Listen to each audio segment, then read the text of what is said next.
Start recording. All right. Um.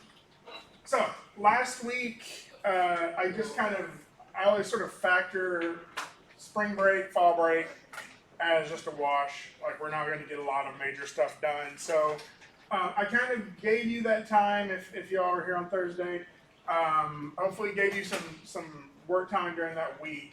I know we talked a lot during class, but I gave you some work time during that week to be focusing in on either the things you had gotten behind on, or the things you wanted to work ahead on. So some of you maybe have already worked ahead. How many of you watched some of the videos for this week already? All right, two people. That's cool. You too. That's a percentage. Um, Not a high percentage, but so I can only assume that means everybody else was working on revisions. So that revisions folder is probably full. Um, so I do that because like it's so hard. Like those breaks just suck the steam out of the semester. To me, like let's hit this week running, right? All right. So I know it's chilly in here. I know all of that stuff, but we're going to cover a lot today and next class period. But I think it's stuff that you're really going to. It's stuff that you've all been asking questions about for like weeks now, right? Texturing, all sorts of different stuff involving how to get your materials and textures to work right in on your models, right? How many of you have tried to apply a texture to like you tried to apply a brick texture to your bridge and it just looked absolutely terrible, something like that. We're going to talk about why today.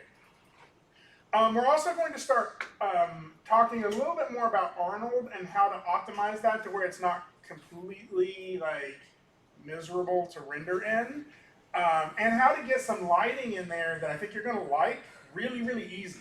Right? Like there's some really nice tricks for how to get some lighting. We're also going to start talking about how to create textures in sort of a little bit of an older way. There's some newer techniques for it, but you kind of have to understand the old way before you understand the new way. I feel like I'm like a kung fu master trying to explain something. We must know the ancient way first before you can master the whatever.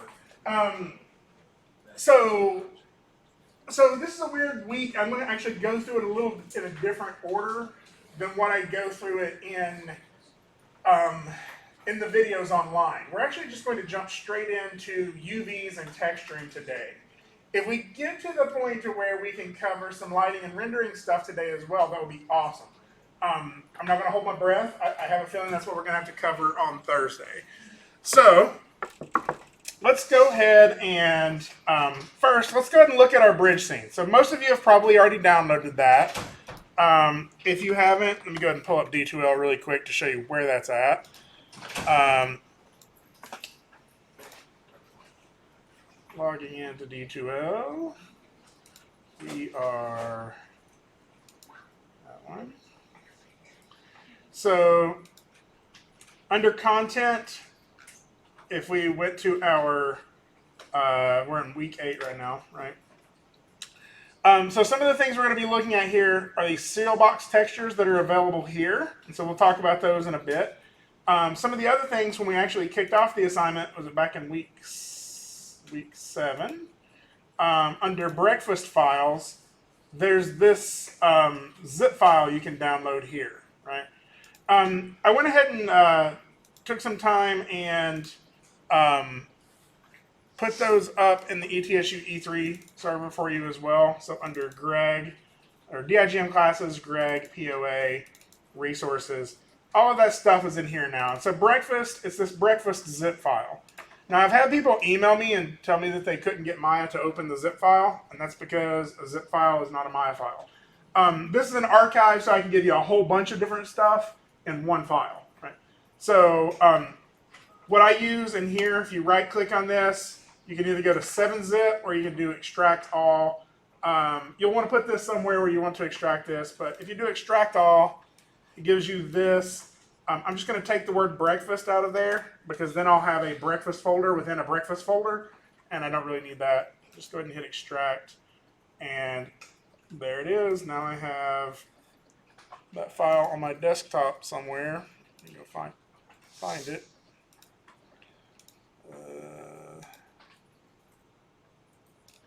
There it is. Got this folder. Um, so I'm just going to go ahead and leave my. Actually, no. I'm going to go ahead and put mine on my D drive really quick, just so I know where it's at. So this PC, I'll go ahead. Well, I guess for me it's an E drive, and I have this. A Greg folder here. I'll go ahead and paste it in there. That way I can always come back to it, and it won't get deleted off here. Okay. So if you've done that, you'll have this entire folder structure. Now I know we've already talked about projects and stuff, but this one is one that's really important, right? We're going to start working with textures. If you don't do it this way, your texturing will break. Okay. So the first thing to remember is that this whole file structure here, folder structure, is important. Under scenes, this is where I'm going to keep my model file, right, or my models. And under source images is where I'm going to keep textures. When I render, that's going to go into images. When I do play blast, that's going to go into movies. Now, right now, all mine is pretty much empty except for that one base models file right there, right? But this location right here is where all of that is stored. Right? So in Maya, I'm just going to go File, Set Project, and I'm going to go ahead and find that. So I could paste it in there. I could go and go to my computer, Scratch, Greg, Breakfast, and hit Set. Okay. Now, again, like there are. I know I feel like I harp on this a lot, and that's because if I don't, like, I get 5 times as many people asking me why are my textures broke. If I just reiterate it, some of you will actually remember to do it. If you do that, then once we start applying textures to this, like, do this first before you start applying textures. Once you start applying textures, Maya will be able to find them more easily the next time you open it if you set your project, right? And some of the early stuff here we're going to be doing is involving textures. So first, let's look at what this scene kind of comes with. Open scene. Most of you have probably already seen this. Base models, open, don't save. Okay. And yeah, so we've already kind of seen this. In fact, week 7, you already have done some models for this, right? So this is where I wanted to sort of hop in here and start talking about, now you have all of your models, how do we get some materials on those that look good, right?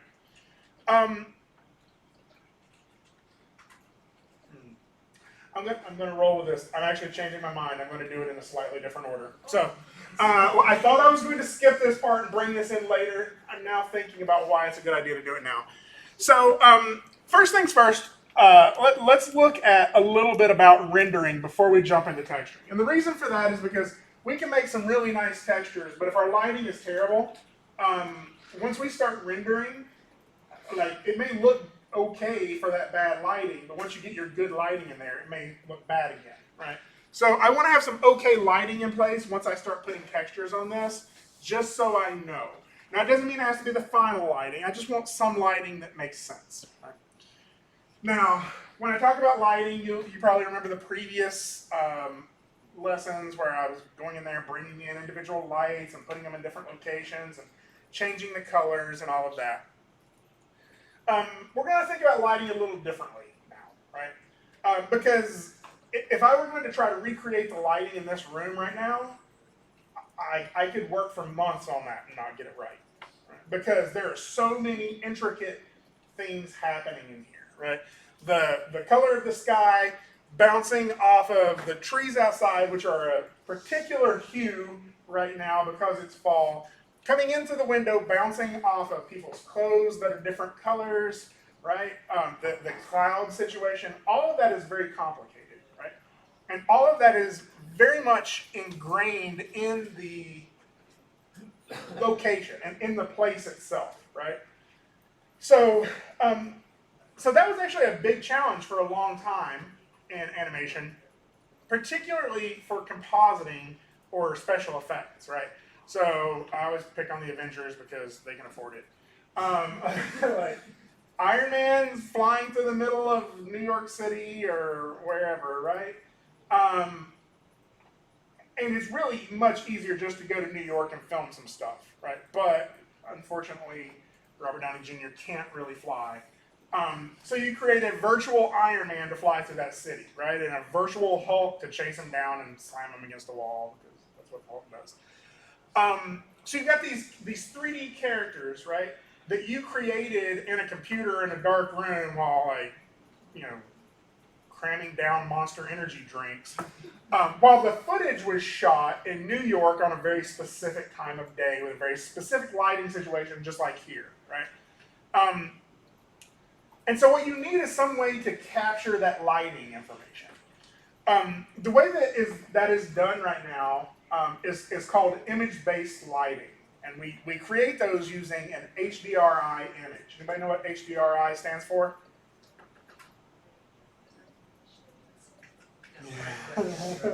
High definition something. Yes. Actually, the I is redundant if I say image at the end of that. It's high dynamic range image. Okay? You actually probably have it on your phone. If you're going to take a picture, you'll see the HDRI, right? Really, that's a low-res version of HDRI. But what an HDRI image is if you take multiple images with different light settings on your camera, right, different shutter speeds or something like that. If I took like 20 different pictures in this room, all with different shutter speeds and different apertures, then I would be able to capture a really wide range of light, right? I would get to capture one picture where it feels like the light is just exploding into this room, and I could capture one to where it feels like it's almost entirely dark in here, and I can just see little highlights of your face, right? So that whole range of light, I can capture all of that and crunch them into a different type of image format that contains all of those different lighting situations, right? So just kind of keep that in the back of your mind. Don't sweat that too much. Well, what image-based lighting is taking one of those images, or taking an image of any kind, even a JPEG you took with your phone, and using the color and the brightness and the luminosity and all that stuff as a light in your scene. Okay? So that's the long way around of kind of talking about what this is. Let's actually just Google HDRI. What do you say? I apparently can't type. There we go. HDRI. So if you do that, the very first thing that pops up is HDRI Haven. Go ahead and click on that. Now, this is really cool because this is actually free for use. I think that they're all released in the Creative Commons. How many of you know what the Creative Commons is? So we'll talk about that a little bit more in a minute. Creative Commons means basically it's okay to use it because the person who created it said you could. Okay? And so all of these are HDRI images that are okay for you to use legally, right? There are other companies that make very custom ones, so you can see they're released in the CC0 licensing. There are other companies who create HDRI images that they want to sell, right? So let's go ahead and click on HDRIs here, and you'll see that these images look weird, right? If I look at this one right here, let's go ahead and open that up, right? That looks weird, right? What this actually is a 360-degree image of a location, right? So imagine, this isn't really how they capture it, but imagine you stand in the middle of this warehouse, wherever this is, and you took pictures from all angles, like down on the floor, straight up in the air. You got every possible angle of that, right? And you wrap that into this one square image. Now, the really cool part about this image is the way that they put that out there, the way they unwrap this or lay this out, it will wrap perfectly around a sphere. Okay? So, the other thing about this is these are all high dynamic range images. They all have that widespread of lighting information. And why that's important is because if you take a picture with your phone or you take a picture with a regular camera, all of the lighting information is crunched down into a range. Like let's say 0 to 100, right? 0 being the blackest black you can get, 100 being the whitest white, or vice versa, however you look at it. Well, if you took a dozen different images that all had different ranges, then now suddenly you have a larger range of detail in your brights and your whites, right? The same way you don't need sunglasses when you're in the house, but you do need sunglasses when you're outside because it's too bright. Well, an image can't capture that. You can't look at an image and it makes you hurt your eyes, right? It's a very controlled range. But if we took a whole bunch of images, we could use a larger range in the same way that that happens in the real world, right?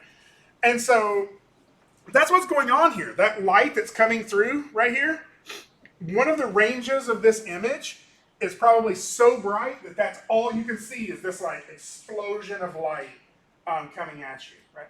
And then there's one version of it to where all you can see is a little strip of light and everything else is black, right?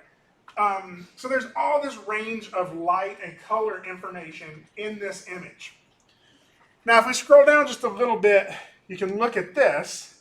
And what this is going to show you is how using this image as a source of light will affect different materials. Right, so you can get an idea of what this would look like. Now, this isn't necessarily what I want my breakfast scene to look like. Maybe I want my breakfast to feel like it's in more of a house. So I got some nice options in here. We got some, let's do some indoor options. So maybe this one here. This is a nice indoor, right, scene, I think. That's actually got a table in it. Yeah, let's try. To type in what? Keywords. I think so. Yeah, you can do search. So yeah, I'm just going to go ahead and grab one. Let's just try this one. So again, this is what the image looks like, and you can see how it's kind of unfolding it. And you can see how like some of the darks are going to come from back here in the background, but this bright source of light is outside of this window. And you can kind of see that happening in these renders, right? The source of light coming from this direction and the shadows back here. Right? So I'm going to download, I would say any of these, like 2K, 4K, 8K, something like that. They're all pretty big. So I'm just going to go ahead and download this 4K image. And you'll see that it's coming in as an HDR file. Now, where should I put this? My source images, yes. Scratch, drag, breakfast, source images. And you can make extra folders in here if you would like to, but this is the folder that Maya is going to kind of default to. So I'll go ahead and do one, HDRI. And the reason I'm doing that is I may not like this lighting, and I may want to download a couple of others and try them out. So save, I get that. Right. Okay. So, how do we apply this in Maya is the real big question. Actually, it's like 3 clicks. Okay, so first, let's go ahead and see that like with Arnold, right now if I open my render view, there is no lighting at all happening in here, right? So we get this black scene. If we wanted to see that this is actually successfully rendered, I could click this button here. This will show me my alpha channel. So this shows me it did render everything, because there's the parts of the scene that have no objects in it, and the parts that do. Right? So white, there is an object. Black, there is no object. And so this is called an alpha channel. We can actually use this for compositing. Don't sweat that too much now. Just know that exists. So it worked. It just doesn't have any lighting in there. So I'm going to create a, go ahead and hit stop. I'm just going to create one light, and it's a certain type of light. It's going to be under the Arnold menu, lights, and I'm going to use this Skydome light. So now I want you to notice what happened here is it created an entire like sphere that wraps around my whole scene. I'll undo that camera move. And that sphere is going to be casting light inward, right? So imagine this is like standing inside of a giant light bulb that's casting light inward, right? So if I hit render on this now, we get a scene that has lighting, right? However, this is like breakfast in heaven, right? Like you have actually, maybe not in a good way, like you have actually never eaten, or you've never actually been in a room that is like this, right? You have never, like more than likely, you have never been inside of a spherical room that glows, right? I've invited you to breakfast Yeah. with teen scopes. This is where you hang out with Dumbledore Yeah, after he kills Voldemort. Yeah. Yeah, he's under the bench. So,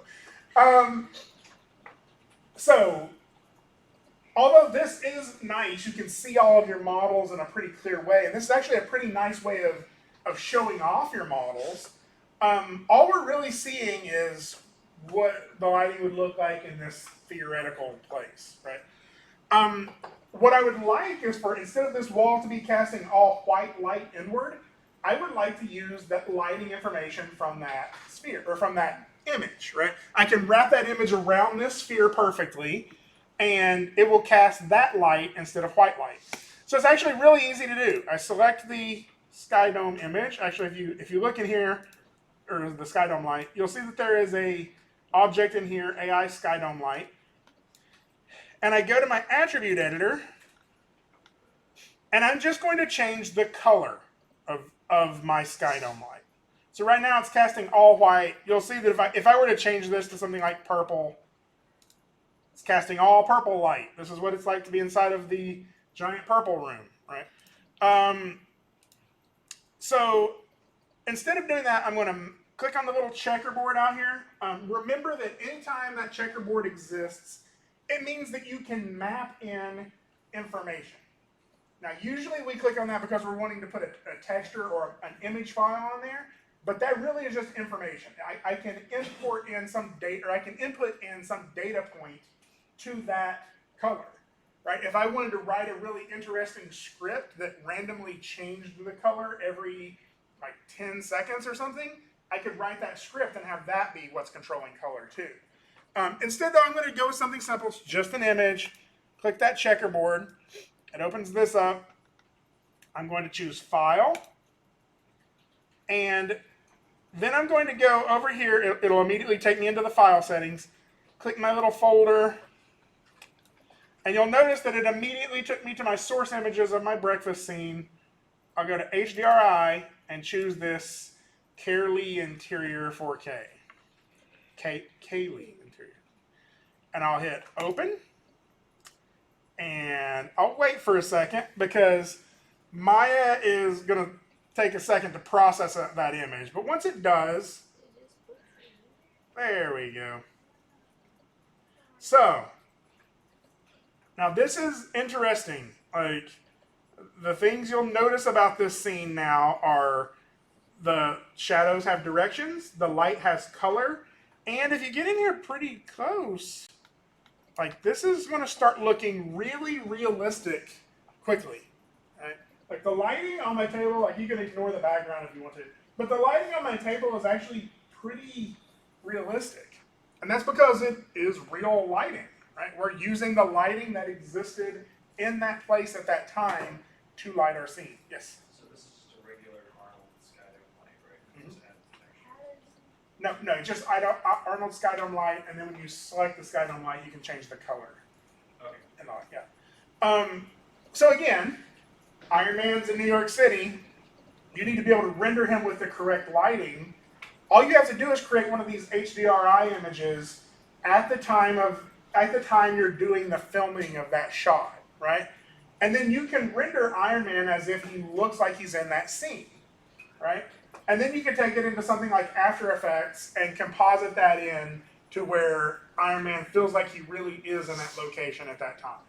Okay, so this is how effects and animation and compositing and visual effects all sort of tie together, is this this interchange between those.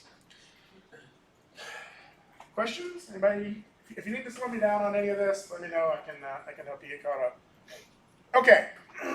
Yes. I did have a question. So when you're using panorama view on your phone, it's like you are just making your own HDRI image that you could theoretically. Well, so there's a difference in a panorama image and a 360 degree image. Okay. So you could try that. What's going to happen, and you can use that as a source of light. But what's going to happen is if I tumble around in this scene here, they took like a full panorama 3 like all the way around, but they also have the ceiling and the floor. Like it's like full 360 degrees all around you. So there's really special kinds of cameras that you use for that.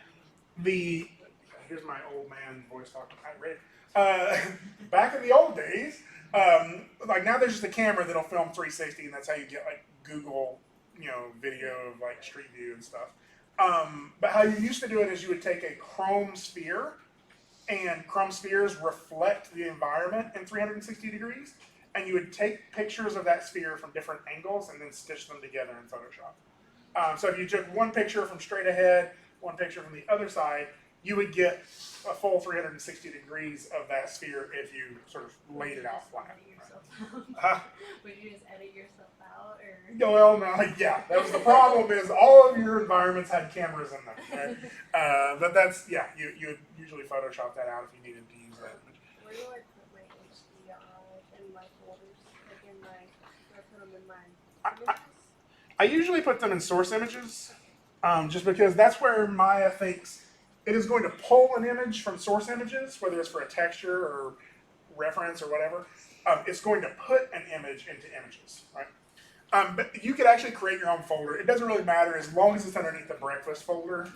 It'll still maintain the link. Yes. This is sort of more a workflow question with Maya, but is there a way, like, so we're creating a new project, is there a way just to automatically have Maya in its like default space create like an HDRI folder in source images, or do you just have to do that? So the way. Maybe this is a question for later. Yeah and no. So the way I'm sort of generating these folders for you, I can kind of show you that later. Okay. But the way these folders are generated is instead of setting your project, if you go to project window, this will allow you to create all of your project folders.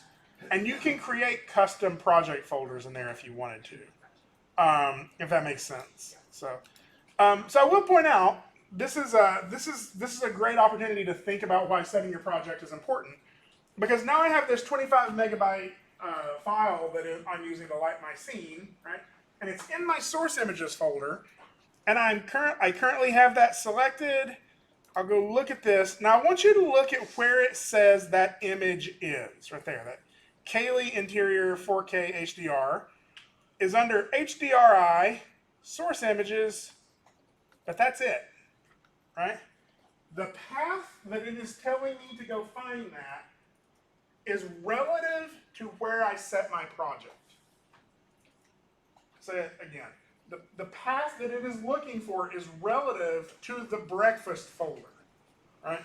So if I don't set my project, right, and my project is still like set to the defaults, it's just going to go to whatever, because it's always set to some project. It's either set to the default project that is in your documents folder, or it's set to wherever you've told it to be set. If I open Maya, don't set my project, and I open this Maya file, it's going to go to that other project folder's source images to look for my background image. And it's not going to find it, and so your textures will be broken.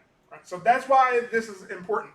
Now, somehow there's a way you can tell if you applied a texture correctly. Because if this path starts with something like C://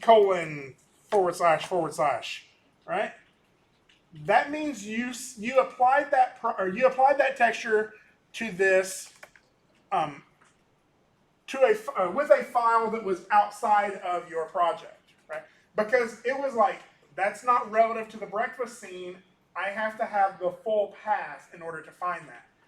And why that ends up messing up is that letter at the very beginning, C:/, F:, D:, whatever it is that you have for your drive that file is stored on, that might change when you plug it into a different computer, right? Does that make sense? Like, if you unplug your hard drive from here and go plug it in next door, it may identify that hard drive as your F drive instead of your E drive. And then all of your textures break, right?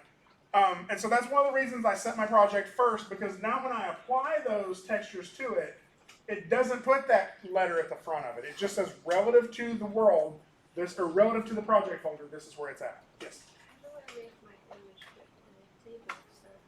Because now my table is teeny tiny and my image is teeny. I mean, my sky didn't or whatever. But you have to like do the whole thing. Oh, what I Oh. have Yeah, we'll get to that. So we're actually not, like, we don't actually have to render with that image back there. But we can. Somebody can have a hand up? Yes. Is there just like a way to like scale the image down? They're actually both asking the same question. Okay. So the question is, and I'll kind of show you on mine. That world's really big. Right? Look how big that living room is, right? To my breakfast table, which is teeny tiny. So here's where this is a little misleading. You're not going to be able to render out photorealistically from my an environment that's a 3D environment like that. This is really just for the lighting information. So I can, I know it's a little like you can, but what I would say, like, you can leave it like this. People in 3D kind of expect it. But like, I think another way to think about this is you could use this as your source of lighting. Like if I wanted to create a wall back here.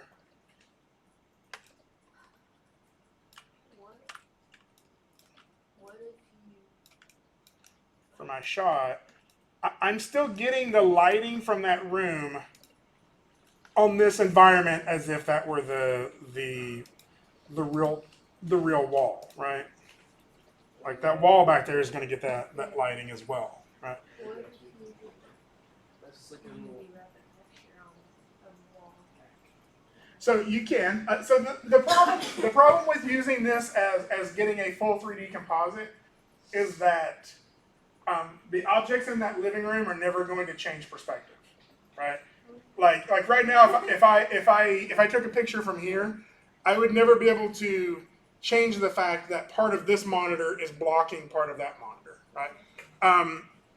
And so it's nice to have it in there, and animators just kind of recognize, okay, that's the HDRI. One of the things you can do in here is you can go, if you select your Skydome light, you can scroll down here to where it says camera and turn that off. And now you don't even see that image, but you're still getting all of the lighting from it. I haven't tried some of these others before.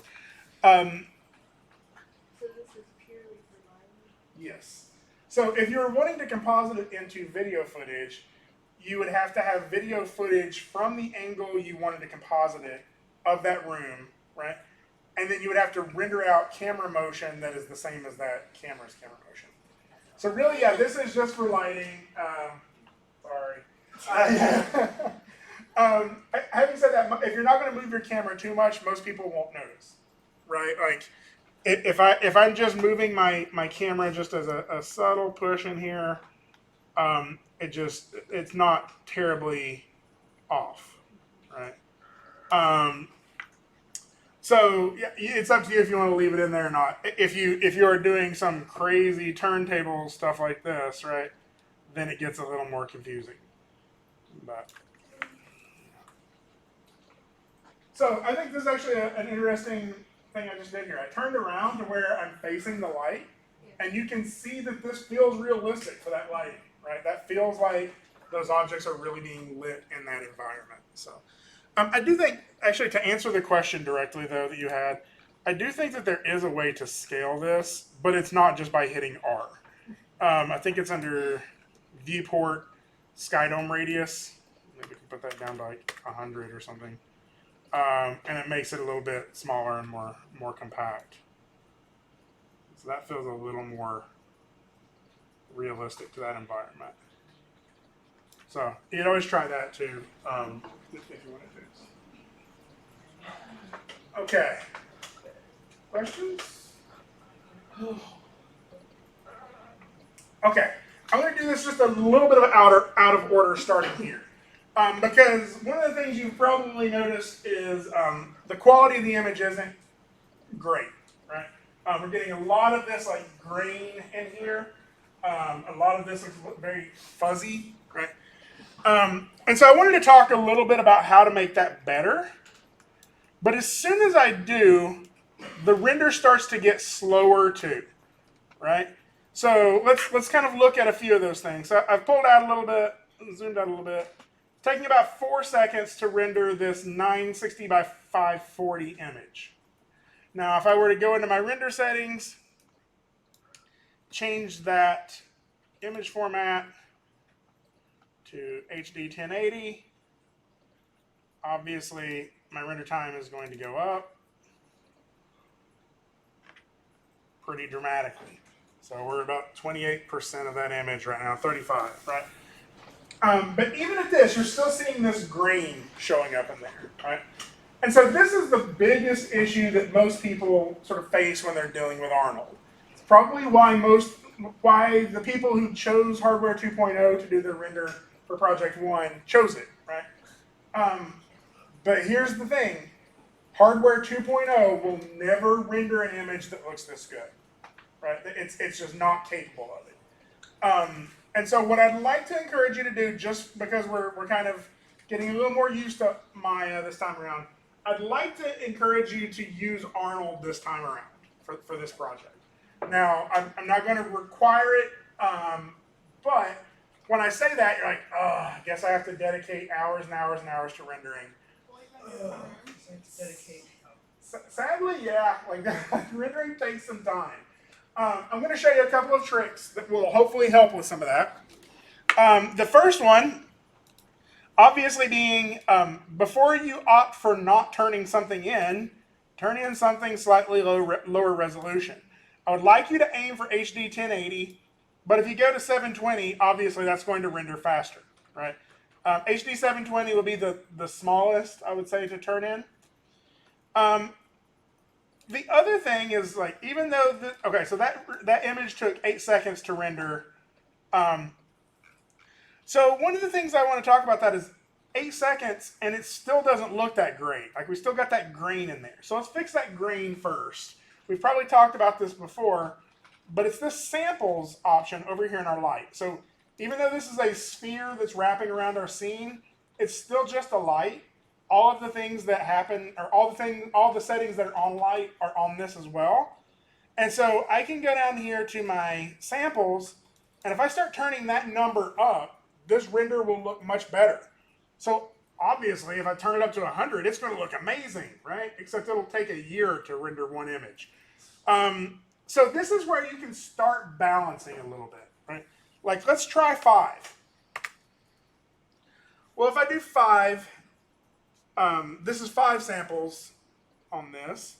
Seeing it's taking longer, but let's do some math once we get an answer on it here. Calculator, rendering. There we go, 18 seconds. That's not too bad, right? So let's say we're doing, 100 frames, okay? So, let's have my calculator open. Where did it go? There we go. Calculator will do 100 times 18. That's 1800, right? So if I divide that by 60, I mean, it's going to take you about 30 minutes to render out 100 frames of this. Right? It's not terrible. That's doable. But that number is going to start to go up, right? If I tried to render this as 1920, let's say this thing took 60 seconds to render. Well, that means it's going to take 100 minutes, right? And so that's more, yes. Well, that's with nothing moving either. And that's with nothing moving. That's also no textures on our objects. That number is going to inevitably start creeping up, right? And so the question I would have to ask you is, like, why did we choose 5? Like, we just pulled that number out of a hat. And it's like, 5 sounds good, let's type that in. So this is where you have to exercise some control over this, because, like, yeah, we got 18 seconds, at 5, but what if I tried like 3? Is 3 enough to get me the quality of render I want?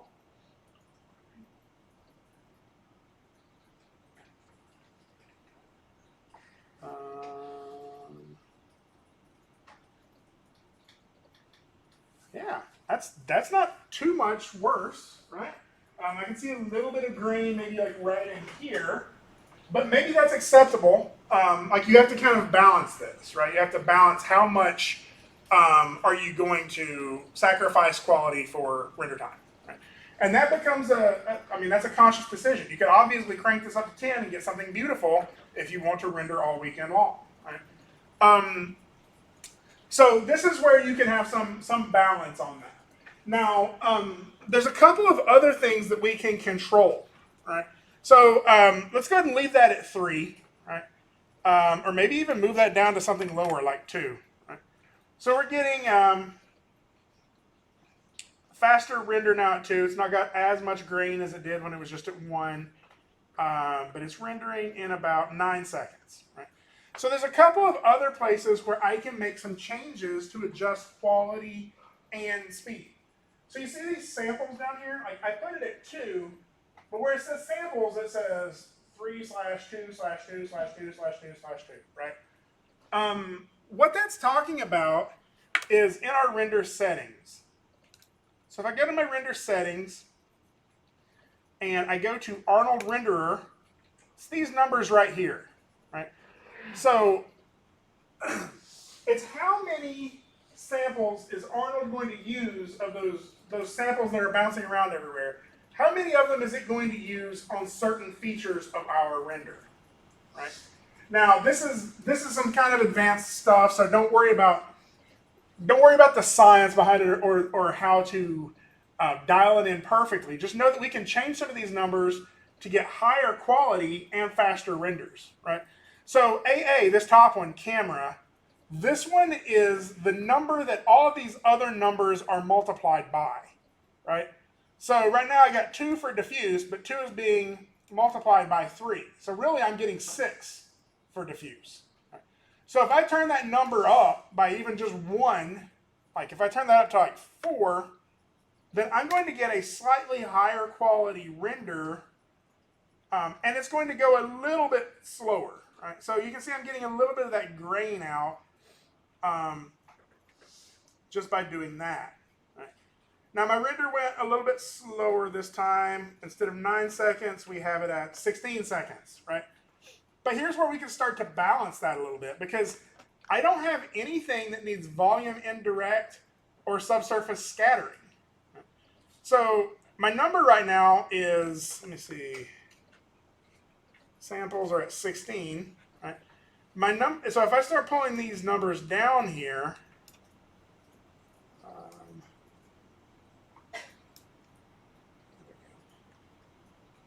then I don't need subsurface scattering or volume indirect on this render, and I should be able to get a little bit of a faster render time on this, hopefully. Otherwise, I'm not sure why I'm showing you this. Let's do it again. Oh, 16. Look at that. So, now, I will say that's going to be a very small change. You're not seeing a whole second change. But some of these things are things that you can consider, right? And so one of them is I multiplied everything by 4, right? But I could put that back down to something like 2 and maybe try just turning my diffuse up to something like 4. Now my diffuse is more of the general color lighting, right? So that's a lot of where we're getting our grain. So getting that diffuse a little bit better usually works. So my render time went back down to 9 seconds there, and it may be even a little bit better than what we had before. So you can kind of balance these around, just kind of typing in these numbers. There's a way to kind of see the results of each of those, but I don't want to dig too deeply into that. I just wanted to show you that there are ways that we can make small changes to that number, right?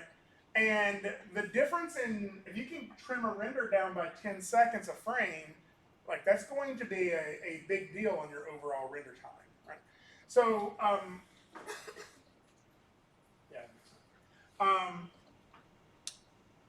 okay.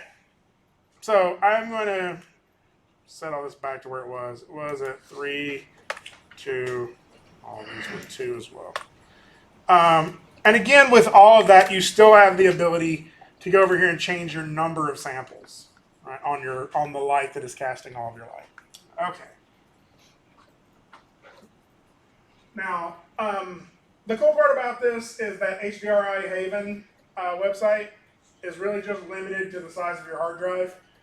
If you try this lighting out and you're like, oh, that's kind of cool, but it's not necessarily what I was going for, you can always go back up there, download a different one, and try the lighting from that, right? Maybe you want this like interesting yellow room lighting, or a museum. You're eating your cereal in a museum. Yeah. So I think that this will make much more sense to you now when you look at these globes here. This is how it will affect different materials. So if you have a matte material, something that's not reflective, this is how it's going to look. And that's what we're mainly seeing in our scene right now. If you have something that's glass, you'll get this look, chrome, just shiny, right? So you can get an idea of how it's going to affect different types of materials, right? Okay.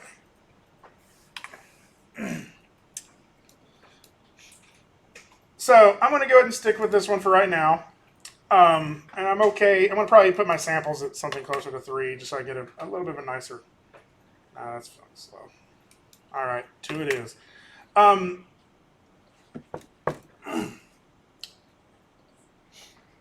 Okay. So now we have some lighting. Let's actually start playing around with a couple of different materials. So I know we've played with my material or Arnold materials already a little bit. But I wanted to give you a couple of attempts at sort of playing around with this. So one of the cool things about the render view here is that I can if I hit this play button, it will constantly update. Now what I've noticed some people do before, you gotta be careful with this, is while that play button is on, if you minimize it, it's still going to continue to render with every change you make. And that means Maya is just going to feel slower because it's over here rendering in the corner.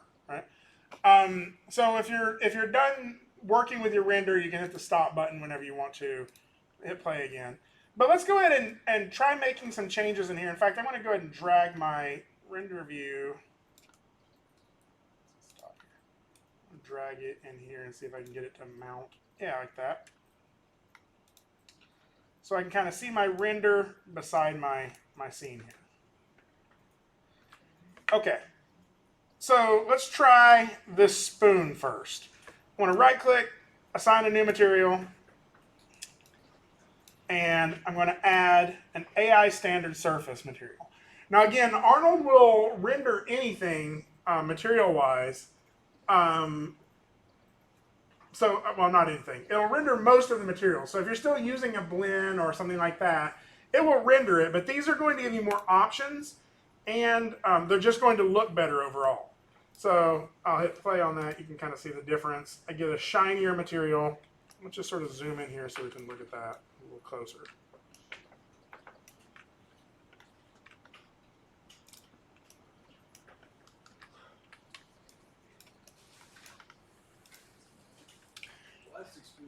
Plastic spoon. So the finest the Dollar Tree had to offer.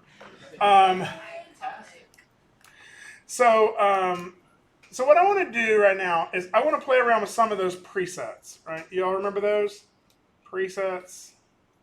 And some of you, so this is on our AI surface material. Let me hit stop on that. That is bogging my computer down. So on our AI standard surface that I just applied to it, it's important to recognize that I have complete control of all of these different things. To kind of remind you how these work, base is your main color of your object. Specular is anything highlights, like the little highlights, or it's not reflectivity necessarily, but it does have to do with reflectivity as well. So all of these different categories down here, I can have as much or as little of that as I want just by controlling the weight, right? So you'll see right now that I have like some highlights on that. But if I turn my weight of my specular all the way down, all of those highlights will go away and it'll be a little more matte. And then if I turn it back up, it gets a little bit reflective again. You can't really see it as well on the spoon. So when we're doing these presets are just they're just these settings set to certain values, right? It's not like it imported anything new. It just changed all your values to a set of values that work in order to create that look, right? So you can control all of these yourself. So for example, if I wanted this to look a little bit more like a metal spoon, right, I could just turn up my metalness. You're going to see that that's going to start feeling a little bit more metallic, right? When you hear someone talk about, they call them the PBR materials, that stands for physically based rendering materials. And that means instead of using stuff like brightness or luminosity or something like that, these are all art words that we use, right? It uses the actual physics materials that change the way light interacts with stuff, right? And so light interacts with metallic objects differently than it does non-metallic objects, even if they're glossy, right? You can shine up a bowling ball and you can shine up a chrome ball, and light is going to work differently on both of those. So metallic is one of those, or metalness is one of those. The other is roughness. How rough is the highlight on that? And the other is diffuse, which is what we're getting out of our base here, right? So again, you can play around with all of these sliders, and learning how to control these are going to give you a much better control of the of your lighting and rendering. So for example, transmission, it's currently set to 0. Transmission is how I let light transmit through my object. So if I turn this up all the way, you're going to see that I'm getting it's the best clear plastic spoon the Dollar Tree had to offer. So transmission is allowing light to transmit through it. Don't confuse transmission with opacity. Casper, like the friendly ghost, you can see through him because he didn't exist, right? That's what's going to happen when we adjust opacity. It's going to make stuff seem to disappear.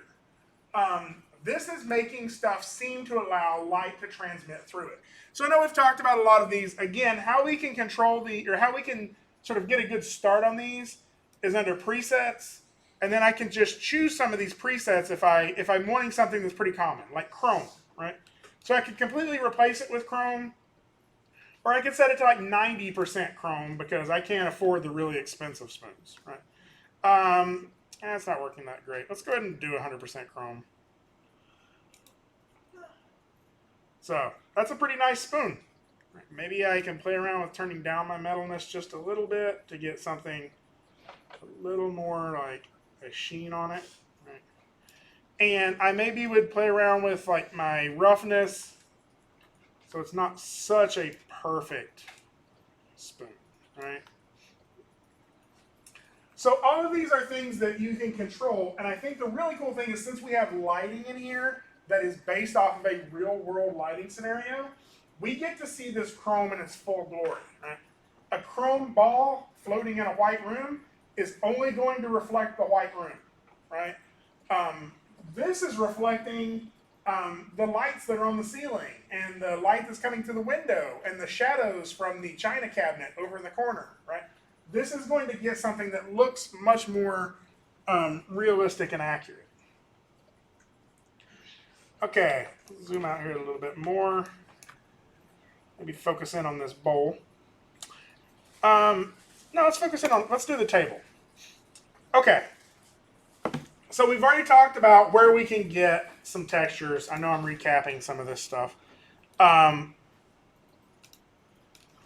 all of you are probably familiar with textures.com. No, my goodness. Where did I almost take us? Textures.com. So this will allow you to download images that you could use as textures. And so for like our tabletop, maybe I'll just download a wood texture or something like that, right? So I'll log in. If you should just go ahead and create an account. Oh, welcome to the redesigned website. Ooh, tell me more. Oh, that just means it's going to be hard for me to find those things I need. So you'll see right there, PBR materials. All right. So I'm not going to jump too deeply into this, but a PBR material, let's grab one of these. We're not going to use any of these today. But a PBR material is a material that has all of the things in it that you need in order to get that look, right? So what we're seeing is like our diffuse, our roughness, our normal map, our metallicness, and it's multiple textures that you can map into those different channels in order to get that. Now later, we can even play around with it a little bit later in this class if you want to try it. There's a software package on your computer called Substance Painter, and there's one called Substance Designer. And Substance Designer allows you to create stuff that looks like this. It's really good for mixing and painting materials. But it's a little more technical than I really want to jump into on this project. This project's already pretty big. So what we're going to do is we're just going to play around with the stuff inside of Maya. So I'll go back down here to photo textures. Let's grab some wood.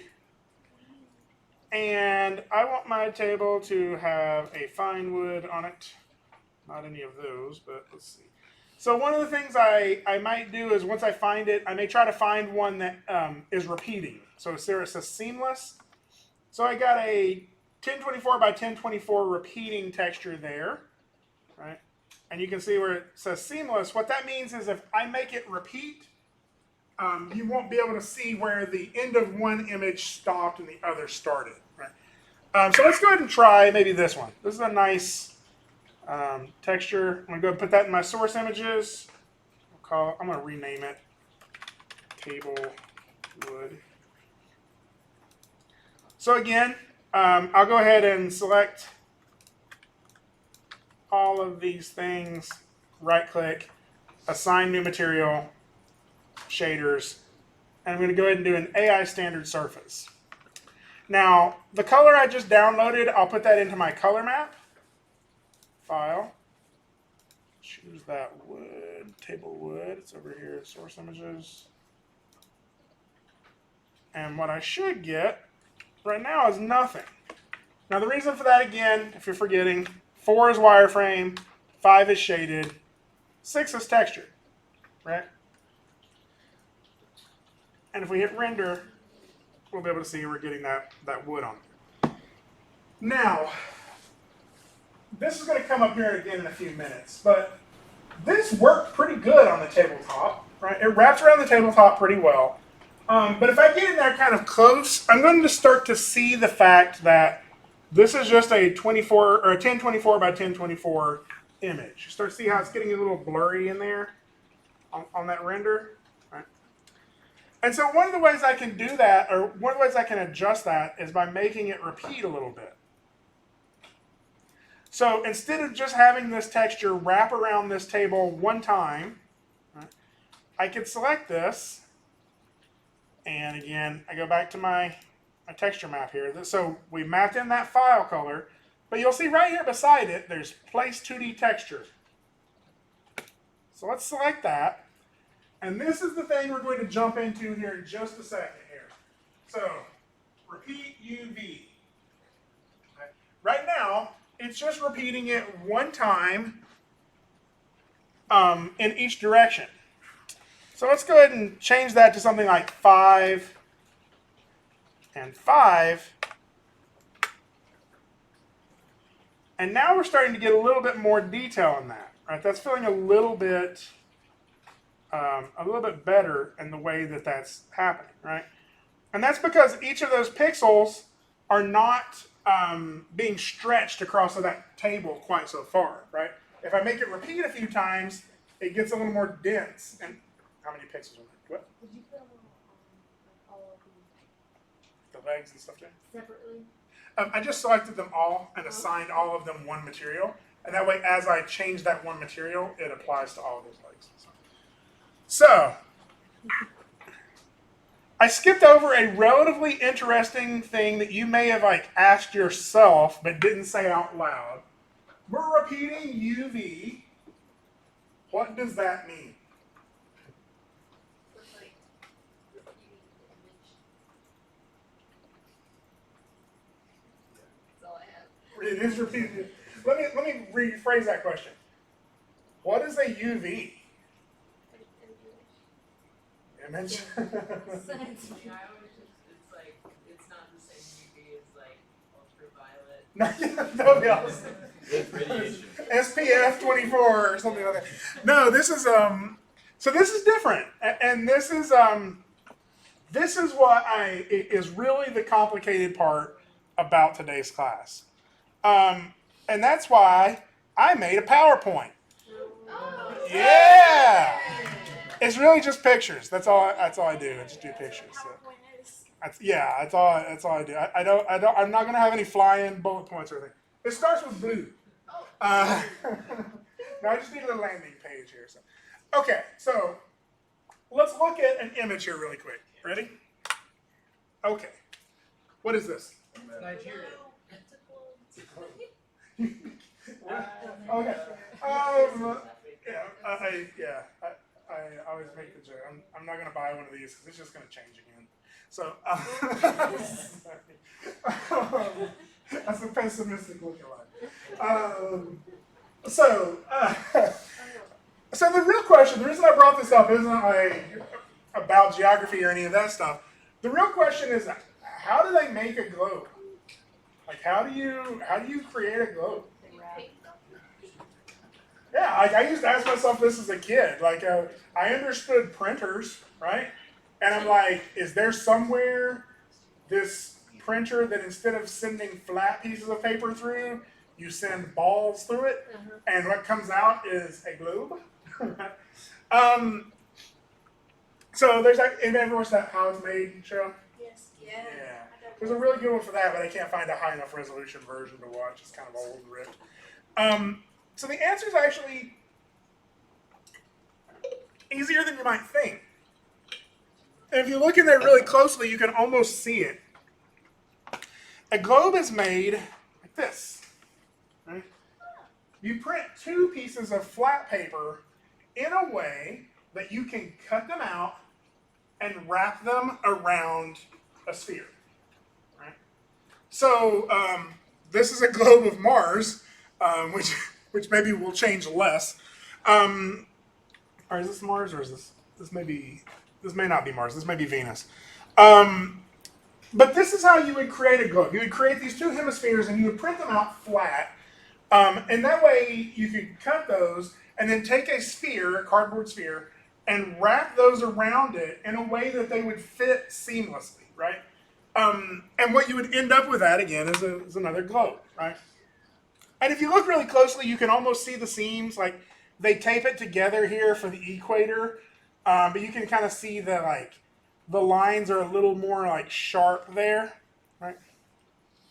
So, most of you, the holidays are coming soon, right? How many of you wrap your Christmas presents or any your holiday gifts? Already? No, I mean, not right now, not yet.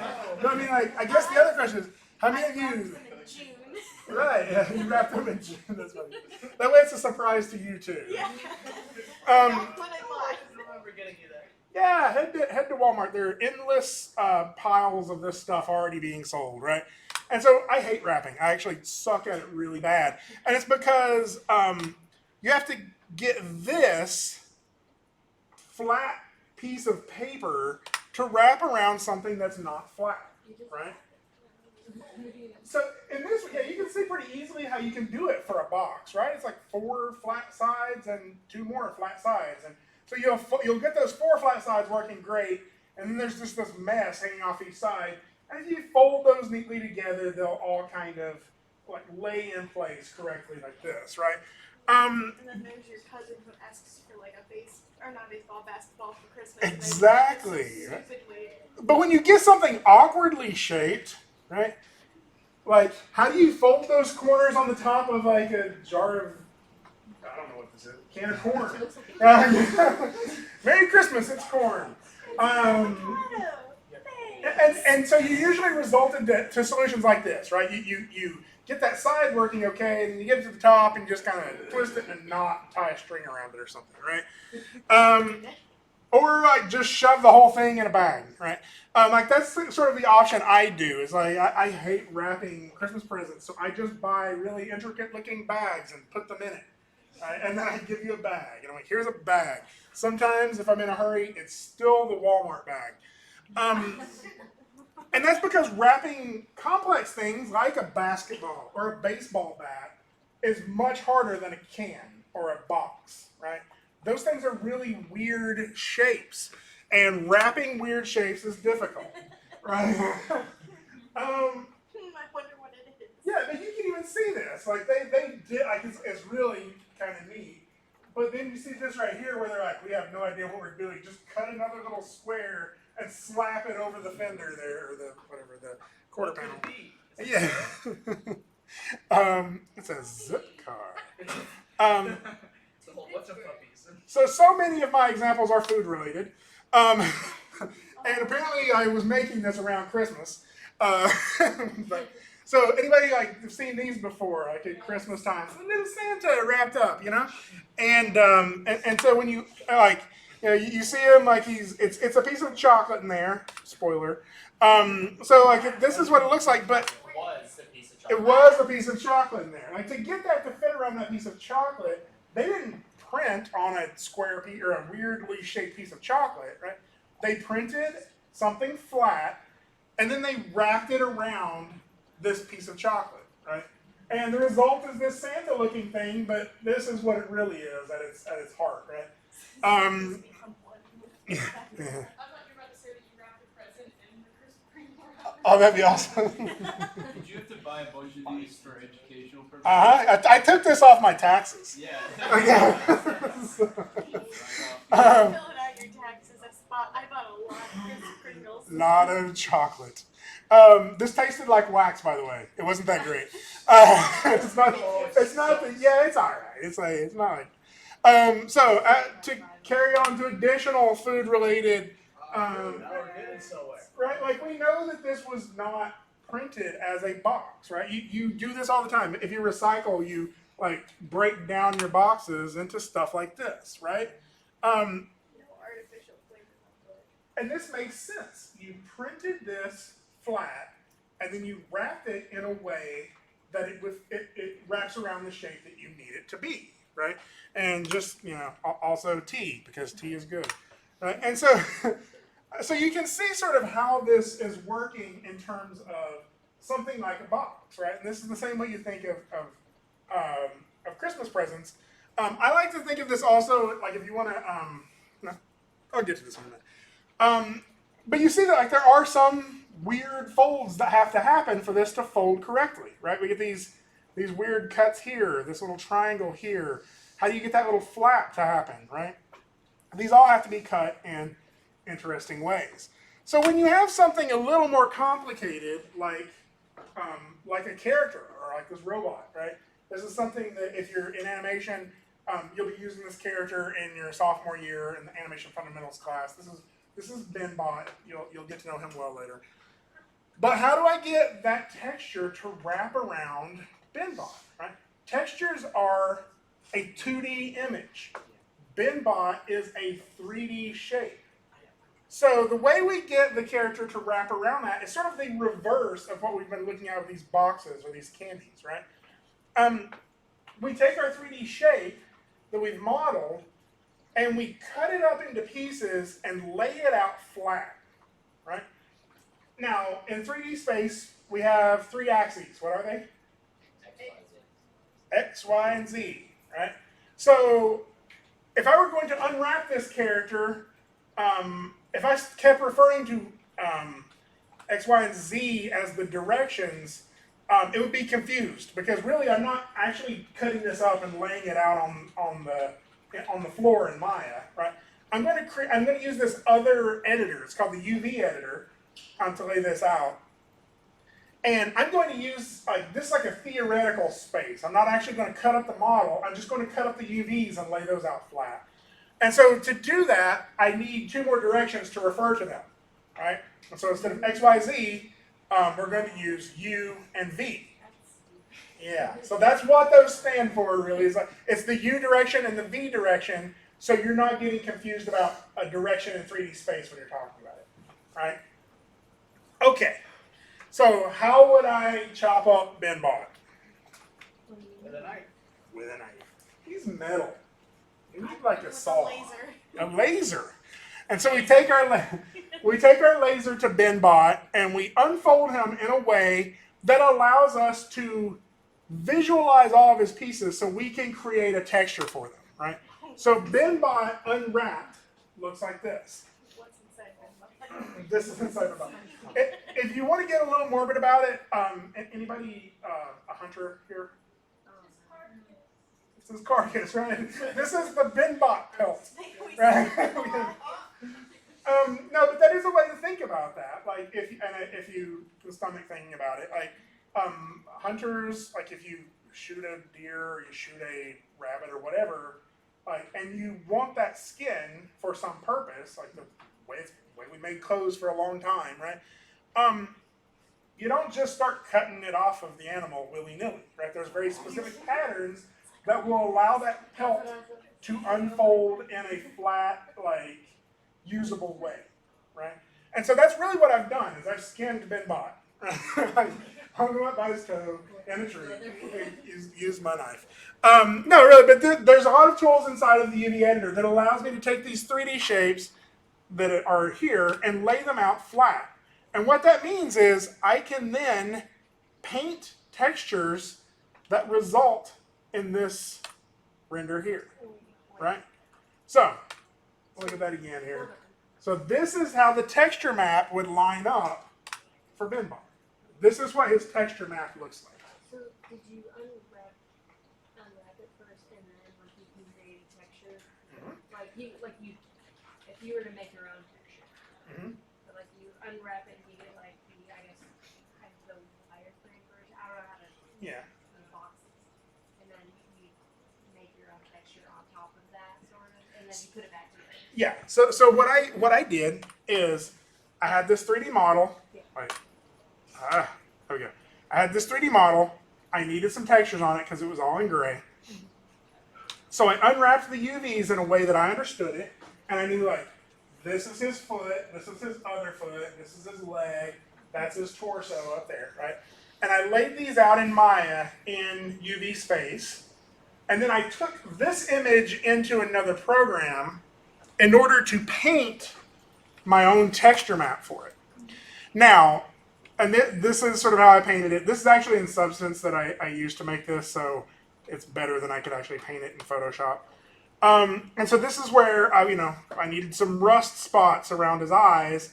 I could see that his eyes were right here on the front of his head. That's where I would put them, right? Now, that's the way that I would go about making it for this. That doesn't mean that's the only way it can work, right? Like if you have a texture map already that looks good, you could do it the other way. You could apply a texture to the object and then lay out your UVs in a way that they align to that existing texture. So I can show you that way as well, but we're going to go this way first. Because sometimes I'll show you the very simple version of that. So I'll come back to that in just a second though. So this is what my color map is for this. This is the diffuse, right? But there are other maps that I can generate with this UV map as well, like this one. I don't know if you can see what this is, but this is a normal map. And what a normal map is something I can wire into the material that tells Maya this is how light should bounce off of this object, right? And so even though BenBot is smooth, I can put little emblems in here that make it look like parts of his body are raised or wrinkled or dented, right? And what that allows it to happen is without having to have any extra model in there, it looks like there's more detail in there. Is that like when you get really close to like a wall in a video game? Yeah. Yeah, like when you get close to a wall in a video game, you can tell it's flat even though it's supposed to be brick, Yeah. right? Yeah, and so, or like my, I think this was my rough or my specular map, right? So once I've created all these maps, I can wire those into those checker boxes right there, right? So my color might go in my color map, or my roughness, or I don't know, I think that was my roughness map, probably goes into that. If I had a transparency map, if I needed part of it, like I needed the windshield on my car to be transparent, but not the hood, right? That might go into the weight map of that, right? Okay. So let's look at some UVs on something we've already edited, right? So we've already worked on this table. If I go to UV under modeling, UV editor, you'll see that this is the way Maya thinks of my table. Right? This is how it is unwrapped it in 3D space. Doesn't really make sense, right? Because my table, yeah, it is that shape on the top, but it's not that tall, right? Like this is not the best layout of it. And that's why I'm getting a little bit of stretching here on the sides. See that? So if I wanted to maybe fix that a little bit, the first thing I want to do is I want to make sure that I've frozen all my transforms. So you'll see right now the scale on this is like 1.633, 0.063, and 1. All those numbers there. And that's why if I were to just select all this and type in 1, this is how Maya's really thinking of my table, right? And you'll see that the texture actually wraps pretty good around that, right? So what I wanted to do is I wanted to think of it in this shape. So I'm going to go to Modify and Freeze Transformations. And when I do, it's going to reset all of my numbers back to 0. I'll then go to Edit, Delete by Type, History, just to get rid of those other nodes. So you'll hear me say those again later here. So if I select my table now, this is, again, how Maya is thinking about. Let me see if I can mount that. Let's take my render view out of there. See if I can put this in there. Okay. So you can see how Maya is sort of thinking about my table right now. But what I'm going to do is I'm going to make it think about those UVs a little differently, right? So instead of making this what my UV map looks like, I'm going to unwrap it again. I'm going to do a different wrap on it. And so I can do that by having the model selected. I'm going to go to UVs. And so all of these options here are going to allow me to unwrap my UVs. So the one I'm going to start with is automatic. That sounds like it's going to work great, doesn't it? I think the thing to remember is anything that says automatic means that you have no control over it, right? So what this is going to do is it's going to project from all 6 sides in order to lay out this object's UVs in a way that makes sense for that. So if I do automatic, it's actually going to work pretty good for a table, right? And so now if I look at my table, like now the sides are looking a little cleaner, right? All of that's looking a little better. Now what I might want is I might want my my wood grain to go side to side instead of up and down on that. And so I can go in here and start selecting parts of this UV. So let's go in here and grab a UV. That one right there. Okay, that's not the right one. Let's try that one right there. Something on the top. All right, let me focus in on here where you can see it. That one right there. So watch what happens when I move my UV over here in my UV editor.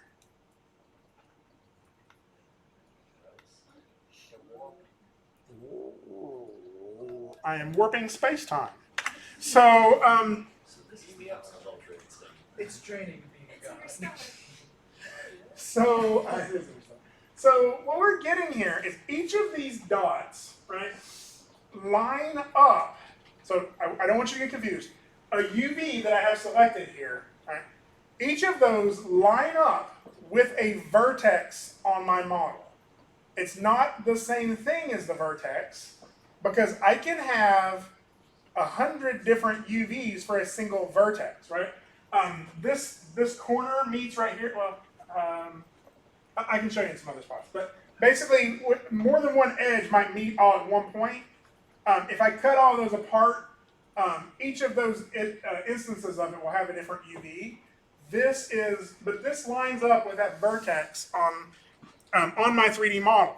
And so as I change it in UV space, I'm changing what point on my texture that vertex lines up with, right?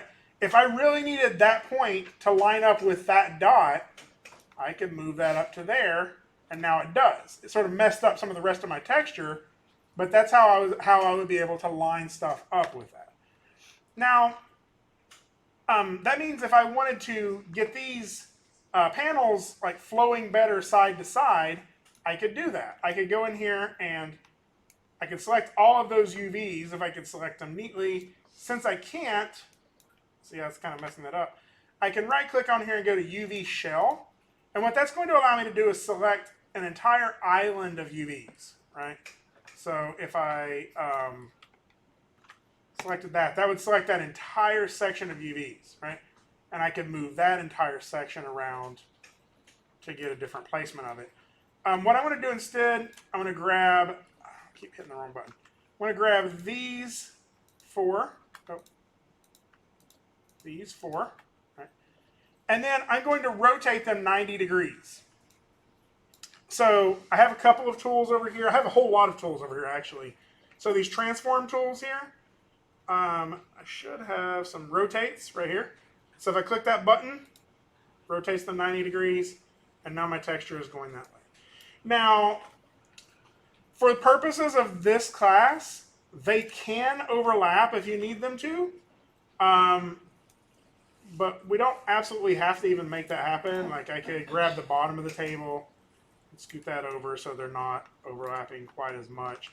The big thing is I don't really want to go off of this space, so I could also scale that down. And since it's under the table, nobody will really notice if that's lower resolution, right?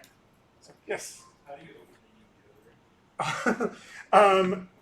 If you're in modeling, it's under UV editor. I also think it's under a couple of others here. Mesh, it used to be under mesh display or mesh tools. Apparently not. Apparently it's just under UV editor. I think you can also go Windows modeling editors and UV editor is there as well. Okay. So I'm not really planning on showing the legs of my table very much. So I'm not going to sweat those too much. But if I look at the UVs on the legs, those are not very good, right? And so if I were going to show off the legs of the table, I would need to unwrap those in a way that made more sense. All right.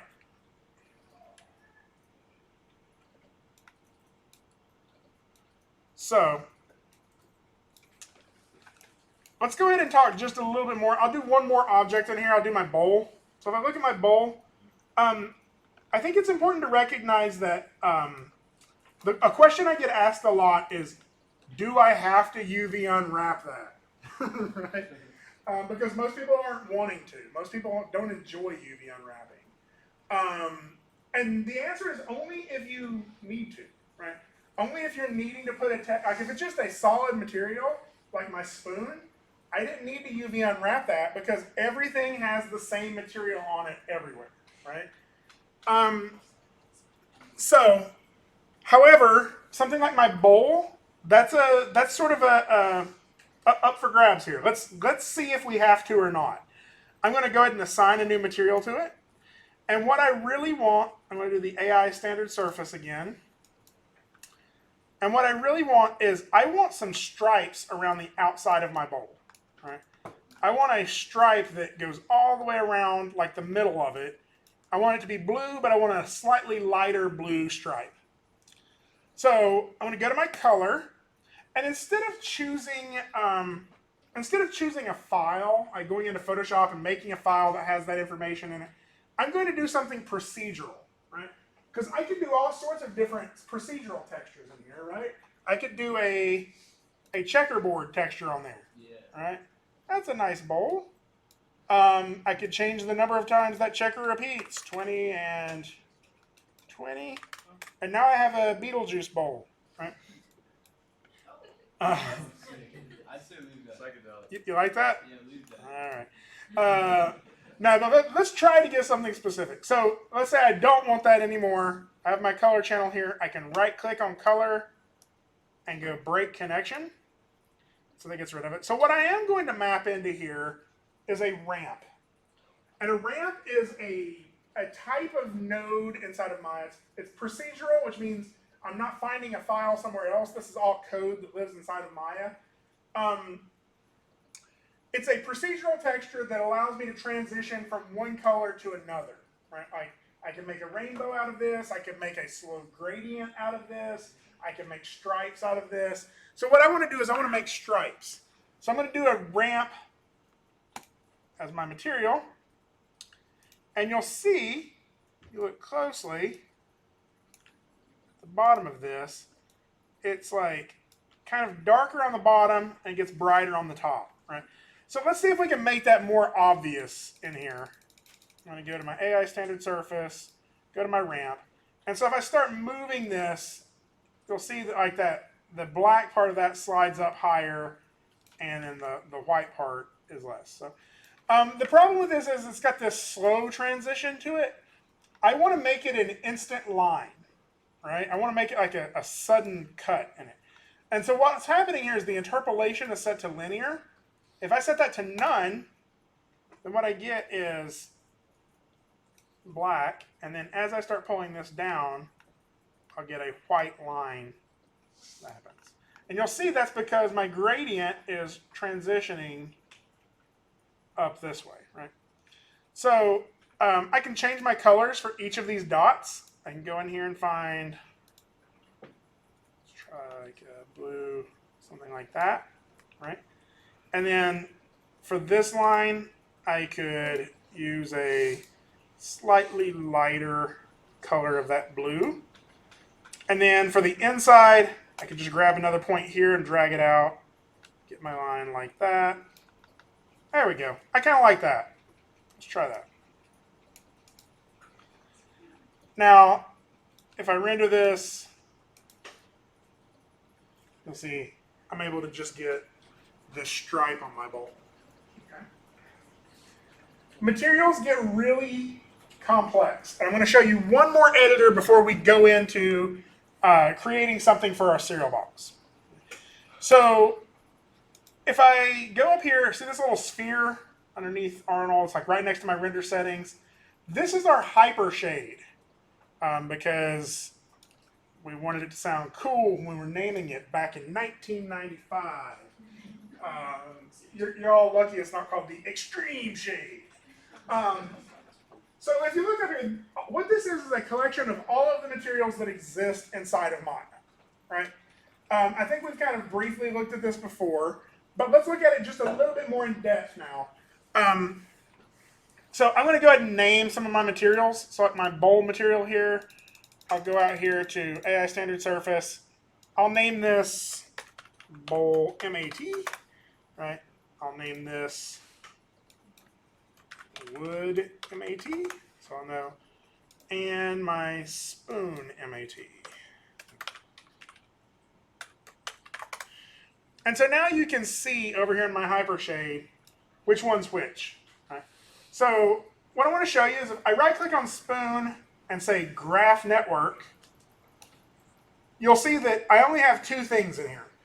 I have my spoon material and then this AI standard surface 1SG. This is a shading group. Don't worry about that too much. I hardly ever even worry about that. Like that is how Maya talks to your graphics card, basically. And so there are things you can change in there, like if you're wanting to put in a displacement map or something. But for the most part, you're not going to be using that very much. Most of the stuff is in this spoon MAT node here, right? And you'll see that all of these different things exist. But let's graph out one of these other types here. Let's try this wood MAT. If I right-click on that and say graph network, you'll see it's got a little bit more information in it, right? It's got that shading group. It's got that material, right? Is this like code? Kinda. No, this is node-based editing. So we got this wood-based material here, and you'll see that this wood texture, this wood table wood JPEG, its out color is mapped into the base color, and then over here we got this place 2D texture node. That's how we made it repeat, right? It's mapped into the UV coordinates. The cool thing about this is I can create whole shader systems in here with this, right? Like if I wanted my out color to also be driving my metalness, I could map that in there too. Maybe not. How about my specular color, right? And so now I get a different result in the shader, right? And I can unhook that and do whatever. So, oh, when I broke my specular. There we go. Maybe I should, yeah, specular color would have been that one. So this is how you're going to be making more complex materials later. And I'll show you like my my bowl material. The thing that's being mapped in there is this ramp, right? And so maybe I would use that ramp to create some transparency on it, right? If I wanted part of my bowl to look transparent and another part not to. So I could just show you quickly. Don't worry about how I'm doing this. Control D. Go ahead and map my. Actually, no. Control Shift. Control D.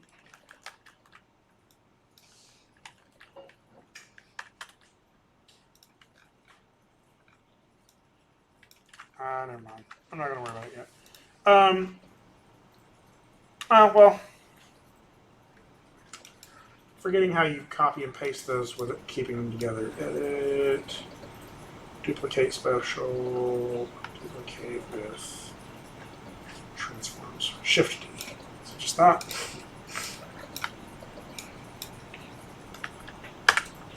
Oh.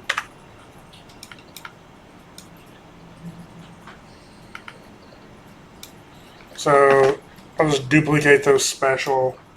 And I'll do duplicate input graph. And that way I'm getting the same thing here. Right? I just have a duplicate of that ramp shader. I still have my place 2D texture node.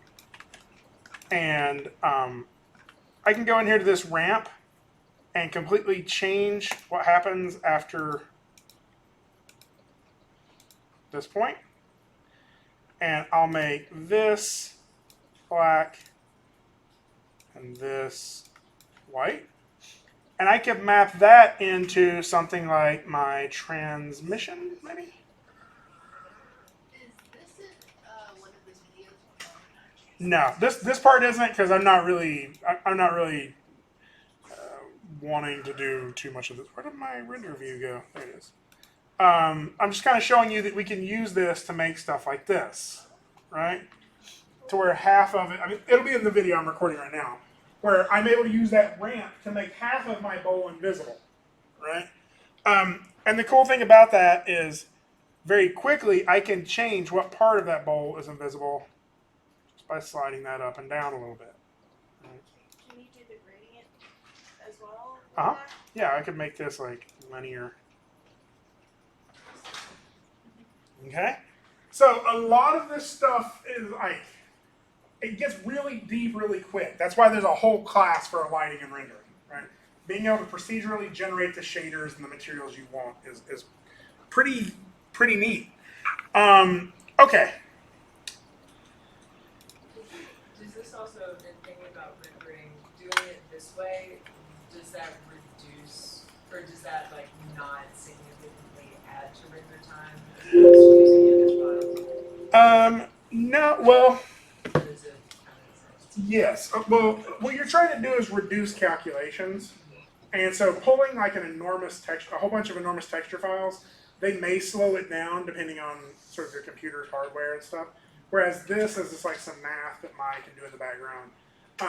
I don't know that I would make that part of your decision-making process, make it based off of how quickly it is, because it would be such a negligent amount of time that it would improve that it's not really going to make, it's not going to make it worth your time. And there are some things that like just kind of are standards that people do that do help that. So, okay.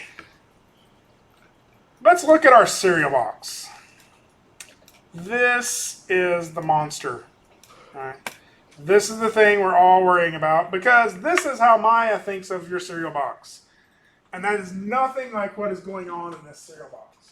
Right? We have the inside of the box. So if we go in here and look at it closely, right, we have the inside of the box. The box has some thickness. We have a little bit of a lip on here. So that way, like, you can see the box is made up out of like an inside and an outside. Each of these lips are kind of hanging out to the side. It's got a bottom. It's got like a bottom on the inside. So there's a lot of stuff there, and this is not representing that, right? If I wanted to make a texture for that, I would have no idea what each of these things represents, right? So we could try that automatic mapping thing to try it again. Let's see really quick if I need to. I think I do. If I need to, yeah. So I got all these numbers on here. I'm going to go ahead and freeze my transformations. So I'll do modify, freeze transformations to zero all of that out. And then I'll do edit, delete by type, history. Both of those steps are pretty important. Again, modify, freeze transformations, edit, delete by type, history. And those are going to make this box sort of a new, clean box that Maya can run some calculations on. And so what we're going to do is let's just go ahead and try that automatic mapping and see what that gives us. So we'll go to UV, automatic, boom. So that's closer, right? It's not perfect, but it's closer. Now I think it's interesting, before we come back to that, I can't believe I just said boom to that. That's funny. So before we try that, let's look at some of these others, though. There are other options in here, right? Like there's camera-based. Like what happens if I do camera-based? You'll see that it projects the UVs from the direction that I'm currently looking at. Now, one of the ways that we can kind of test this, we don't have a texture on it yet, but you'll see there's this little checker box here, this checker map. And if I click that, it'll put a checkerboard pattern on it. You're like, oh, cool, that looks pretty good. Until I start tumbling around here and realizing it's stretching everywhere and all of that, right? We could try UV, how about cylindrical mapping? So cylindrical mapping is going to sort of try to wrap a cylinder around it. And then I can sort of change this cylinder on how it wraps around it. So the front and back, it does okay, but you're starting to see some weird stretching happening up here on the lip and here. So, and if I deselect that, like, look at what it gives me. Like, some of this stuff is just hanging out there. Like, I don't even know what that is, right? And it's also a little taller than I actually think it is proportionally. So let's try automatic mapping one more time. It's not perfect, but it got us the closest so far. So UV, automatic, and so it gives us this, right? Now, like I said, not perfect, but most of this I can tell what it is, right? And if I can't, I could just start selecting faces to find out, right? Like that's the front of my box, right there. And that means this thing up here is probably the lip, right? Now that's not proportionally correct because what it did when it did an automatic mapping of it is it projected from all four sides. So that means it projected from the front of my box, and you'll see that where that's foreshortened, it's a shorter side than it really is, right? And so that's not exactly correct, but I could always go in here to edges and start adjusting these, right? I could grab these two edges and maybe pull that. Actually, let's not do that. Let's do UVs. Grab UVs, grab those, pull those a little lower. And so now that makes sense, and maybe I would grab this entire UV shell and rotate it 90 degrees a few times, right? And so now that's the back side of my box is looking okay. Now, what I'm going to do is I'm going to, like, even though this makes sense, I know that that's the side and that's the side and that's the front, right? I'm going to start editing these in a way that allows me to pin them all back together, right? What I would like this to look like is much more like that, right? Like, I want to be able to unfold this in a way that I understand the entire thing. And the reason for that is if I have it laid out like that, I can then take that information into Photoshop or Illustrator or whatever you want to use, and I can make a texture that works. Right? I'll understand how this should wrap around it. So if I select an edge, look what happens here. When I highlight that edge and select it, it also selects this edge. Okay? So when I cut a UV in two, or when I broke this up into pieces, I didn't duplicate the number of edges in the model. Those two edges are still shared in 3D space, right? But in UV space, it split them up so I can move them around more freely. So to make this all one piece, I could just start sewing this back together. So we have these cut and sew tools right here. So we got cut, we have sew, we have stitch together. So if I hit sew, it sewed them back together, all right? Like it sort of warped my entire model, right? To help you see this a little bit better too, you can also click, I think it's this button. You can kind of see those shapes a little bit better. So let's try, instead of sew, let's try stitch together. And what that does is that pulls that down to there. And so I can start doing this with all my models, stitch together, and now I have this pretty nice panel that wraps all the way around my model. Now to make sure I'm getting sort of that outside stuff as well, like the bottom panels, I'll go ahead and grab this piece here, say stitch together. And so that's pretty much my entire outside shell. So if I go UV shell, like that's the entire outside of my model. Right? Now the rest of this, it would also be nice to kind of have it together. So let's go ahead and try that too. Edge, stitch together.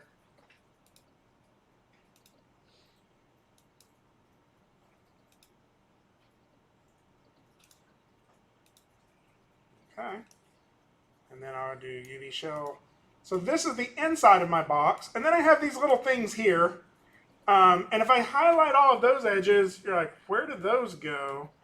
If I go down here and start looking around, you'll start to see that. Where do those go?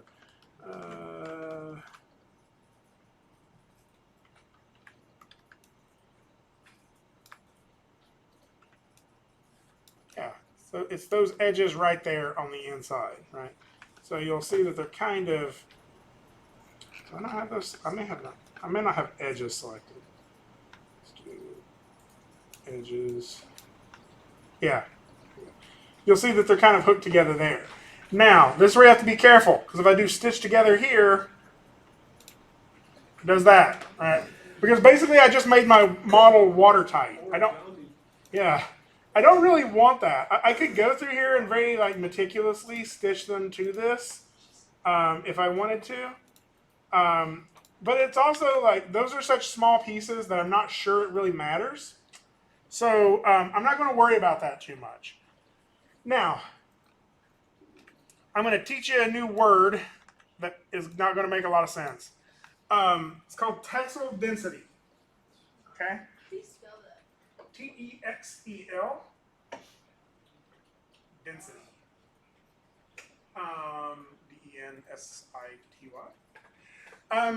So really what that means is if we have an image, right? Let's say you took a picture with your phone, right?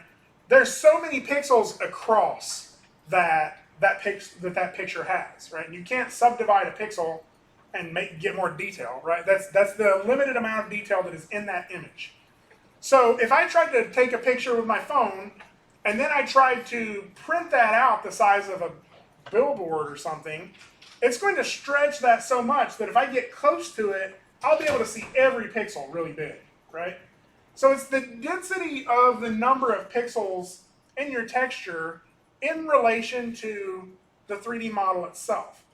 That's a really complicated way of basically saying, if you want something to have more detail, give it more UV space, right? Give it more space within your UVs. Now, when we're creating this, we want to keep all of our UVs here within just this 1 to 1 or 0 to 1 space. 0 to 1, 0 to 1. So pretty much just this box right here, right? So what I'm going to do is I'm going to sort of move this stuff around. Go to UV shells, move these things around, and I'm going to prioritize the things that I want to have the most texel density or the most texture space, right? So I can grab this, and since this is the thing that we're going to be seeing the most of, I'm going to make it a little bigger. Make it like something like that. And that means as I'm making my textures, I have more pixels to use on the outside of my box than I do on the inside of my box. And so maybe that's a little overkill. Let's make it a little smaller. Sure. Something like that, right? And then for the rest of my box, this is the inside of my box, and I'm not going to see it as much. So I can make it a little bit smaller if I wanted to. I could do something like maybe like that. And then these little pieces here, I'll just sort of tack in like right here. Now if I want to make that really clean, I could go through and sort of rotate them. Just so it kind of lines up better. This is me being really nitpicky, actually. This is probably not important at all. But now I can't stop. Yeah. Can't help myself. All right. So is this something that it's like in the industry? Are there people whose only job it is UVs? Kind of. I usually think most of the time creating materials for your models is usually partially the job of the modeler. That's not always true, but a lot of times it is. And so if you're liking modeling, it's like every part of the industry has the stuff that you like and the stuff you don't like. Just like some of you probably are not a huge fan of the graph editor yet, but the graph editor is kind of the tedious part of being an animator. I think UVs are kind of the tedious part of being a modeler if you're doing your own texturing. And so unless you're in a pretty big production, you're probably doing most of your own materials. Game studios, you'll be doing your own materials. Okay, so everything is now within that 0 to 1 space, right? And if I click this checkerboard on there, you'll see that, whoa, my texture is lining up pretty good on there, right? Okay. So now what? Yeah. So I'm going to save this. Files, increment and save, sure. So this is something that I want to be able to now go use as a template to create my own texture. Okay? So since I laid out the UVs, I know what is what. I know that this big section here is the entire outside of my box. If I wanted to be sure, I could look here and say, okay, that's the back of my box. So that means this is the front of my box right here. And so I know that like Tony the Tiger or whoever has to be on the front of this box, right? And all of this stuff up here is the inside. So that means it's going to be that cardboard looking material, right? Okay, I know all that. I have my file saved. So what I'm going to do is I'm going to take a snapshot of this and take that into Photoshop, and I can use this as a template to paint to create my own textures. So I will say, you know, there's the snipping tool or whatever, and that's nice, but you would have to be pixel perfect in order to cut that out like that. So luckily, Maya has a tool that allows you to do this. It's under Image, and it's UV Snapshot. So now, there we go. I'll show you again. I usually like to make sure I have the entire object selected. I'm not on the sub-object mode. So again, image, and then UV snapshot. And so it'll bring this up.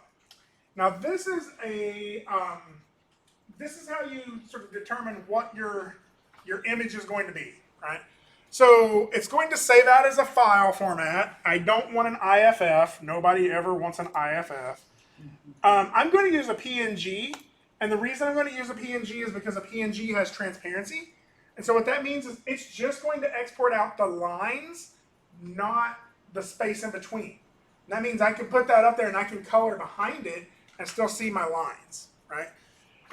Now the next question it's going to ask us is the size. And this is the X and the Y direction in pixels, right? The side to side and up and down direction in pixels. And you'll notice that by default, it's set to 2048. Anybody know why?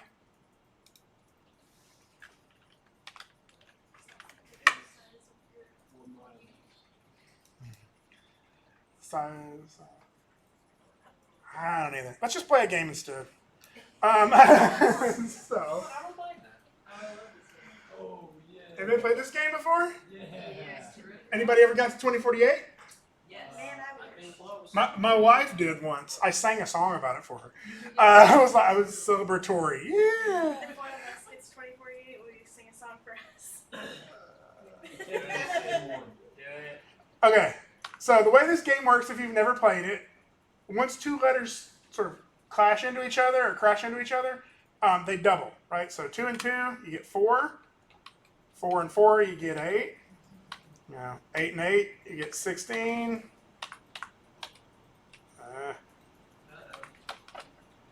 16 and 16, you get 32. 32 and 32, you get what? 64. 64 and 64, you get 128. You've played this game before. 128, 128, you get what? 250. Oh, I'm making y'all do math. 256. 256 and 256. What do you get? 5 something? No. 5 something. Really? Is it 5 or 4? I don't think so. 512. 512, that's right. 512 and 512 are 1024. And 1024 and 1024 are 2048, right? 2048. So, this is either an Easter egg for someone who really enjoyed that game, or there's a reason, right? So the thing that this is not too, it's really the only reason I go through all this to explain it is because everybody's like, never mind, I'm just going to use 2000. But 2048 is significant. We are in a binary system in our computers, right? Which is based off of ones and zeros, or two, right? And so all of these are exponents of 2. The same way your hard drive, a gigabyte is not just 1,000 megabytes, right? It's 1,024 megabytes, right? So that is where that comes from. Now, really what this is, how this was explained to me by a programmer a long time ago, is that what this allows this to do is this allows your textures to fit neatly into memory space, right? Because computer memory comes in these clumps too, right? Your hard drive space maybe 1024 megabytes, and so that's going to fit nicely into those slots, so you don't have waste and you don't have remainder on each side of it. I've been told since then that that's not really that big of a deal, but it's still sort of the best way to keep everything optimized is to use these exponents of 2. So whenever we're creating a texture map and you need to know how many pixels it is, it's 2048 by 2048 or 4096 by 4096, 1024 by 1024. These are numbers that will start to become very ingrained in your head. So I'm going to go ahead and leave this as out UV, but I'm going to call it serial out UV. And again, notice where it's putting it. It's putting it in my breakfast folder, images, serial out UV. You can make some changes to some of this other stuff if you want to, but this is good for me. Apply and close. And so that means now in my images folder is this serial out UV. It's kind of hard to see because it's trying to show me my transparency. Thanks. But it exported out white lines on an alpha channel, right? Okay, so let's go ahead and open up Photoshop. There's a good chance this won't open. Let's try and see. If it doesn't, that's okay. I have an alternative. Is it photo P? It is Photopea. Ah! Was that a good or a bad I don't know. I've never used it. So this is Photoshop. It costs money. We have it here, but Adobe is really a pain in the butt. And so it's made it really hard for us to open it in the lab sometimes. And they charge you extra money to use it at home. So luckily, people got mad about that. And they created something called Photopea. And Photopea, and actually the guy who created it has confirmed it's pronounced Photopea, not Photopia. Which would have made more sense. But he's like, nah, I've been calling it Photopea, like the vegetable. I'm like, all right. He invented it. I'm deferring. So, this is basically Photoshop in a browser. You can actually download it as well if you want to. But most of the stuff you'll need to do this, to do what we're going to do today, is in here, and it's very much similar tools. Now, some of the more elaborate Photoshop stuff, the more automatic stuff, some of the, I'm sure like the cone, not the cone stamp tool, but the magic one, like the Magic wand. no, the magic one is in here. Oh yeah, the magic eraser and stuff like that. Like some of that stuff may not be in here, but all of the basic tools you'll need are in here. There's also stuff like Krita and GIMP and what's the other one? How has he not been like sued? Oh, I think he's in like Switzerland or something. Oh, And he's like, I'm just hanging out here in Switzerland with all my BitTorrents. So I mean, there's Metabang. Huh? Metabang. Metabang, yeah. So there's a lot of them out there. I think that anyway, you can use either of these you want to. They both work very similarly. Since I have videos up on D2L on how to use Photopea, I'm going to go ahead and use Photoshop. So the quickest way to open this, drag it, drop it, and look what I got. I got a file that is 2048 by 2048, and if you look really closely, there's some lines on there, but they're kind of hard to see because they're on this checkerboard background. So I'm going to create a new layer, and I'm going to flood that in white. And there, now you're able to start seeing them a little bit better. I'll bring those up a little bit more in just a minute so you can see them. So how many of you have never opened Photoshop? Okay. How many of you have infrequently opened Photoshop? Okay. So everything I'm going to go over today, though, is relatively simple stuff. I'm not, like, if you've taken the principles of Viz class, then you're probably already familiar, not the principles of, the principles of Viz class, you're probably already familiar with most of this stuff. I think he also covers it quite a bit in principles of visualization. Photoshop is kind of the home base for a lot of stuff. Right? So let's go ahead and look up here in the, up on ETSU E3, right? Under DIGM classes, Greg, POA, resources, we got a whole bunch of serial boxes in here. Now, these are all serial boxes that were lovingly scanned in by student workers just for you. And it's a bunch of images of both the insides of the box, okay, so you can get that material, and a robust selection of outsides of the box of cereals I like, because I'm not going to buy a cereal I don't like and scan in that box. There may be one or two. I think somebody brought in somebody else brought some stuff. This stuff's pretty good. It's got fiber. Y'all need fiber. What is fiber even good for? You know what? Never mind. I know now. Thank you. Prunes have lots of fiber. Cocoa. I actually love Raisin Bran. I've loved them when I was a little kid. So there's a whole bunch of different ones in here for you to choose from. I'm giving you these so you don't have to find them yourself. This one has magical unicorns. This is my wife's favorite. She loves this stuff. Huh? You have a pretty wide variety of cereal preferences. I like lots of cereals. Yeah. So, I mean, I like to think of myself as a connoisseur. Wide range. This is actually my favorite, Raisin Nut Bran. It is also the most expensive cereal at the grocery store, so I don't buy it very often. $7. Where did you go? Oh, so it's up at ETSU E3. I pressed the wrong Greg, I think. I think there's only one. Oh no, I didn't go through POA. ETSU E3, DIGM classes, Greg, POA, resources, and then there's cereal boxes.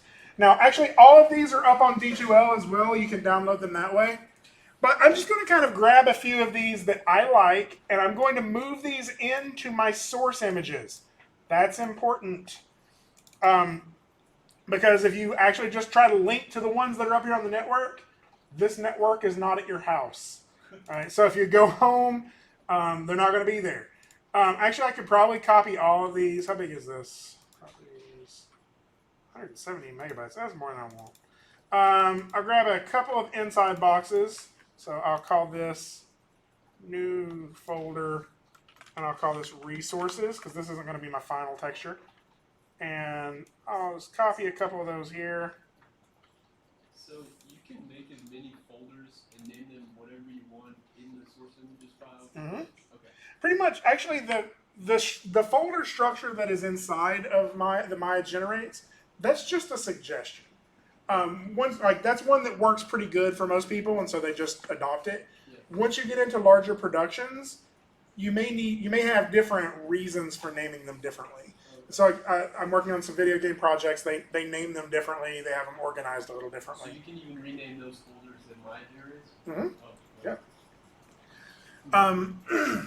Okay, so I'm going to do. What am I in the mood for? I did Captain Crunch in the videos that are up there. Let's do Raisin Nut Bran. It's my favorite. Favorite. Now we have So to try many it. cereal. Yeah. $8 cereal. Oh, it's really good. It's basically like somebody mashed up honey bunches of oats and poured it all over top of your raisins and let it dry. So they got these little little tasty clusters. Yeah. It's still good. It's got fiber in it too, though. Just a warning. Okay. Resources. So these are the images I'm going to use for my source images. And now it's probably hard for you to see. I can see it on mine, but it's probably hard for you to see your map up here, right? So what I could do, I want to name these. This is my background, right? And then this is my UVs. And what I can do is I can select my UV layer and go to Image, Adjustments, and then like Levels or something like that. And I can make those a little, take it the other way here, make those a little darker where we can see them, right? So now I can see that a little bit better. Could you do like an overlay, like color overlay, Mhm. like dark black, and then just like hide it? So you can, but the cool thing about this is since this has a transparency on it, like you can see through the inside of the box, I can actually color underneath this. So this is one I can put on the top and then lock it, right? So I don't make any changes to it. And then I can create new layers underneath here. And when I color underneath them, can't really see that very well, but it's going underneath the lines. So I'm still able to see the lines on top of it. Does that make sense? Yeah. So the big thing to remember when we take this back into Maya, we just need to hide that layer so our lines don't come in on our texture. But we'll talk about that here in a minute. So I'm going to go ahead and drag in my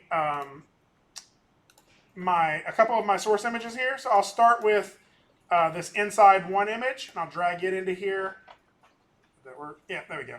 Now it gives me the option to kind of resize this. If you've used Photoshop before, you know that what this is actually doing is letting you place it, and then after you place it, you can sort of accept the size and shape of it. So I could go in here a little bit and sort of rescale this and try to make it line up a little bit more with my actual box here, right? So maybe something like that. Scale that up just a little bit more. And hit enter.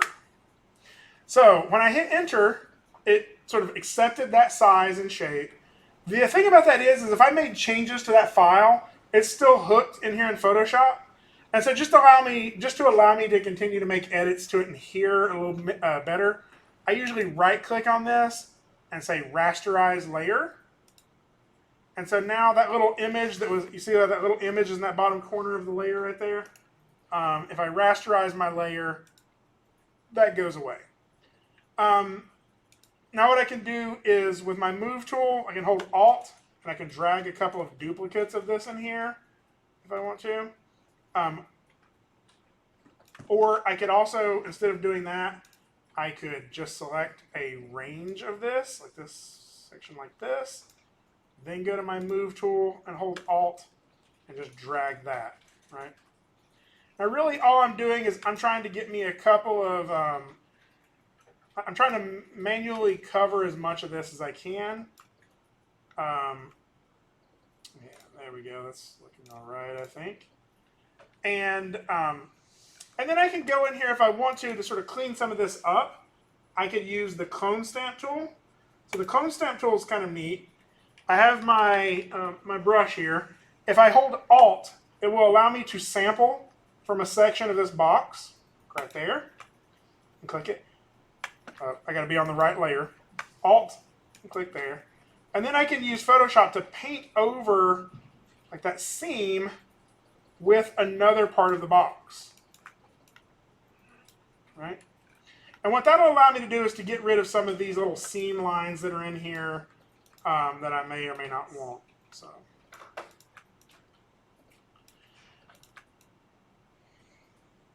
It'll also allow me, if I wanted to just go in here and just paint all of this in as I would want as well.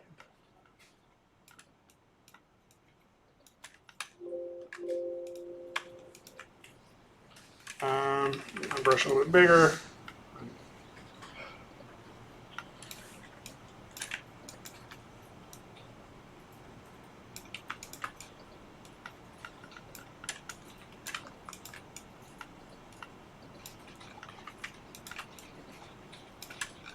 Now what I want to do is make sure that I've kind of colored over everything. Kind of missed a little spot down there.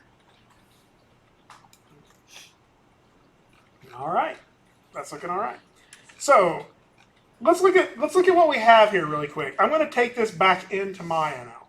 So I'm going to hide my UVs. I'm going to go File. I'm going to say Save As, and in my source images, I will call this.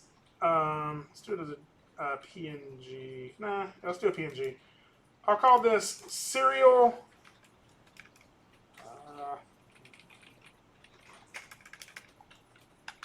color. Save. Okay. Now I just saved a PNG. Because I want to preserve all these layers, I'll probably also save a PSD file to work on.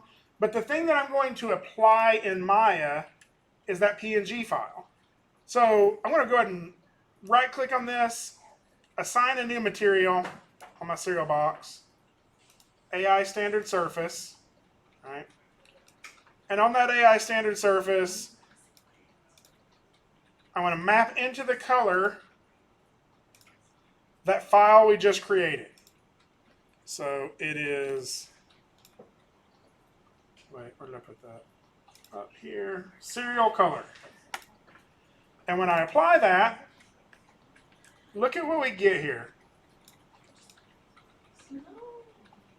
So it's in there, and the outside is just white, right? And if I select here, you'll see how that's lining up with my box, right? So I can, now that I've saved that, I can just keep working in Photoshop and making incremental changes and saving that out, right? So I'll show you kind of quickly. I'll drag my, let's do the front of the box. Raisin Nut Brandon here. One of the reasons I wanted to remember which was the front is so I could remember where to place this, right? And so I'll do my best.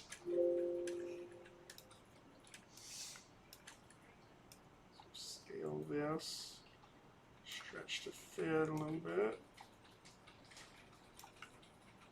Then we rotate it just a wee bit.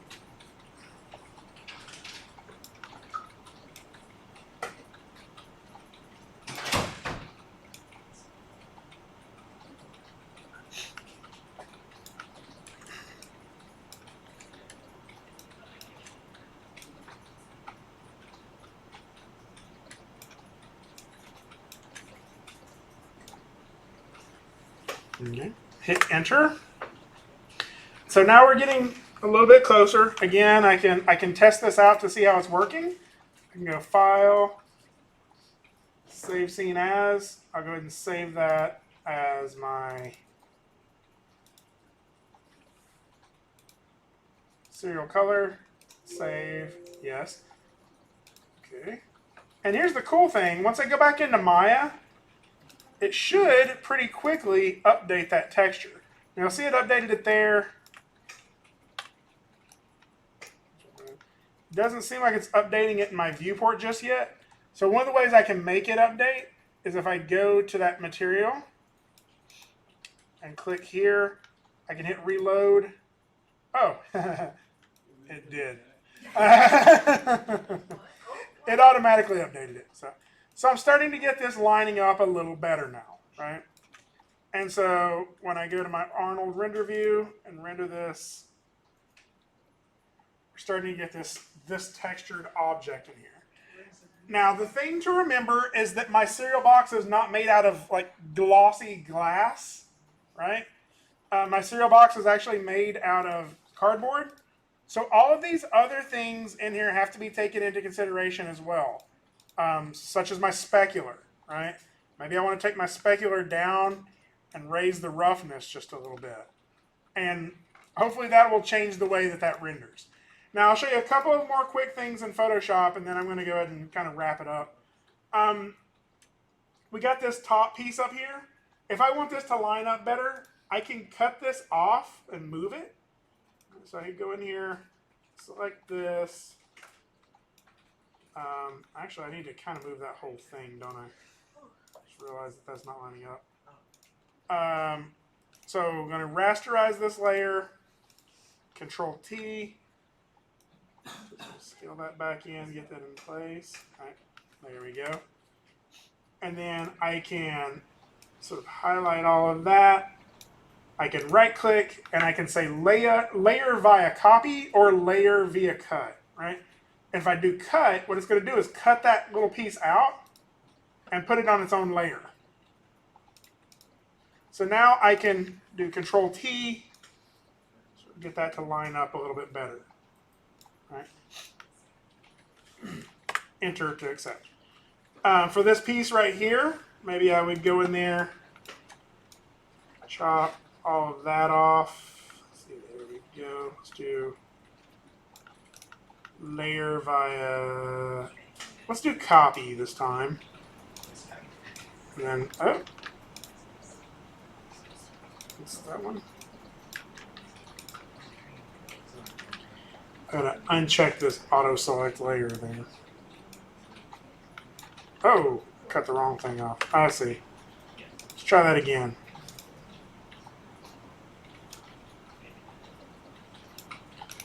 Layer via copy. Here it is. Move this over here. Control T. Scale that around a little bit. Enter, put that below that. Oh, okay. Do that on top. So it updated automatically in Maya? Well, because I saved the texture, it did. Yeah. So we're getting stuff like this now, right? And again, I can hide my UVs, file, save as. And if I just save over, I'm just saving over that original PNG. And since that PNG is connected, Maya will just update that. Right? So save, yes. So now when I go back into Maya, there it is, lined it up. Right? And so this is what I'm going to do, is just little bits at a time. I'm going to do some Photoshop work until I've built my entire cereal box. Right? Actually, I could probably finish this one up pretty quickly here. Just drag this in there. I'll do the quick and dirty version here.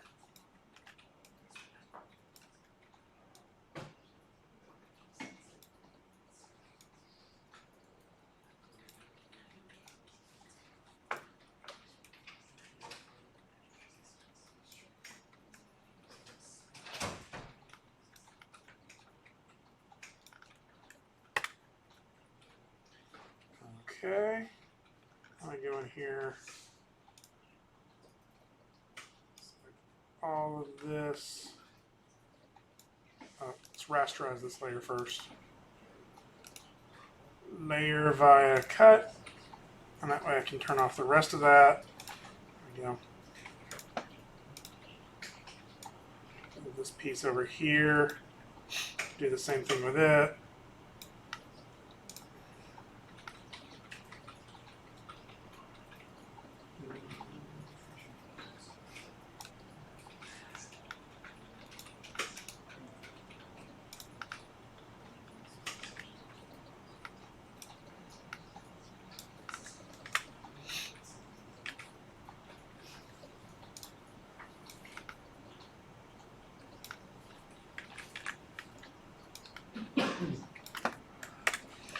So we'll need that top of that box too, but I'm just actually going to cheat and steal this one. And since the bottom is on the ground, I'm not going to worry about that too much. So I think I can hide the rest of this stuff there. Yeah, I think that'll work. So this is the rough version. The clean version, I would want to go in here and make sure all my little seams and everything are lined up. Again, hide my UVs, file, save as, breakfast, source images, PNG, serial color, save, yes. Click all 50 of the buttons, and now, there it is. Now, you're seeing the results of me now having all of that UV work is I'm able to get my textures to line up on this exactly the way I want them to, right? What I usually do is I make sure to save a PSD of this file, just so I have all of my layers in here. Because if you save it just as a PNG, you'll lose those. So I'll just go to save serial, PSD in there, save, okay. And now when I render this scene,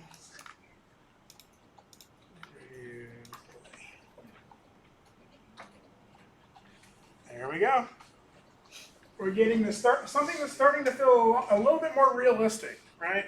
Like we're getting more photorealistic textures. We're getting more realistic lighting in the scene. All of this stuff is working much better than probably what you were able to get out of your bridge scene. Okay. Let me look at something really quick. I know I have been talking a long time, but I am curious.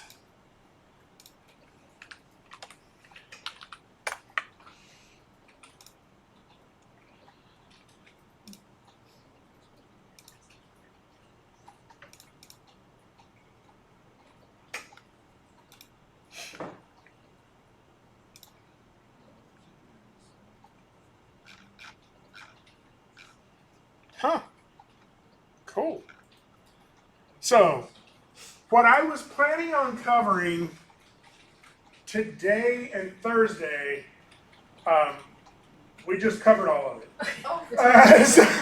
So, what that means is Thursday is work time for you. Like I know this was a long day and a lot of listening to Greg talk, and you're probably all really hungry, and I'm probably going to be hoarse by the time it's tonight. And now I'm addicted to 2048 again, but I think it was worth it because I know that was a lot flying at you, and I would rather you have next week or the rest of this class or the rest of this week to sort of focus on getting yours in that shape. So I will look really quickly at next week content. So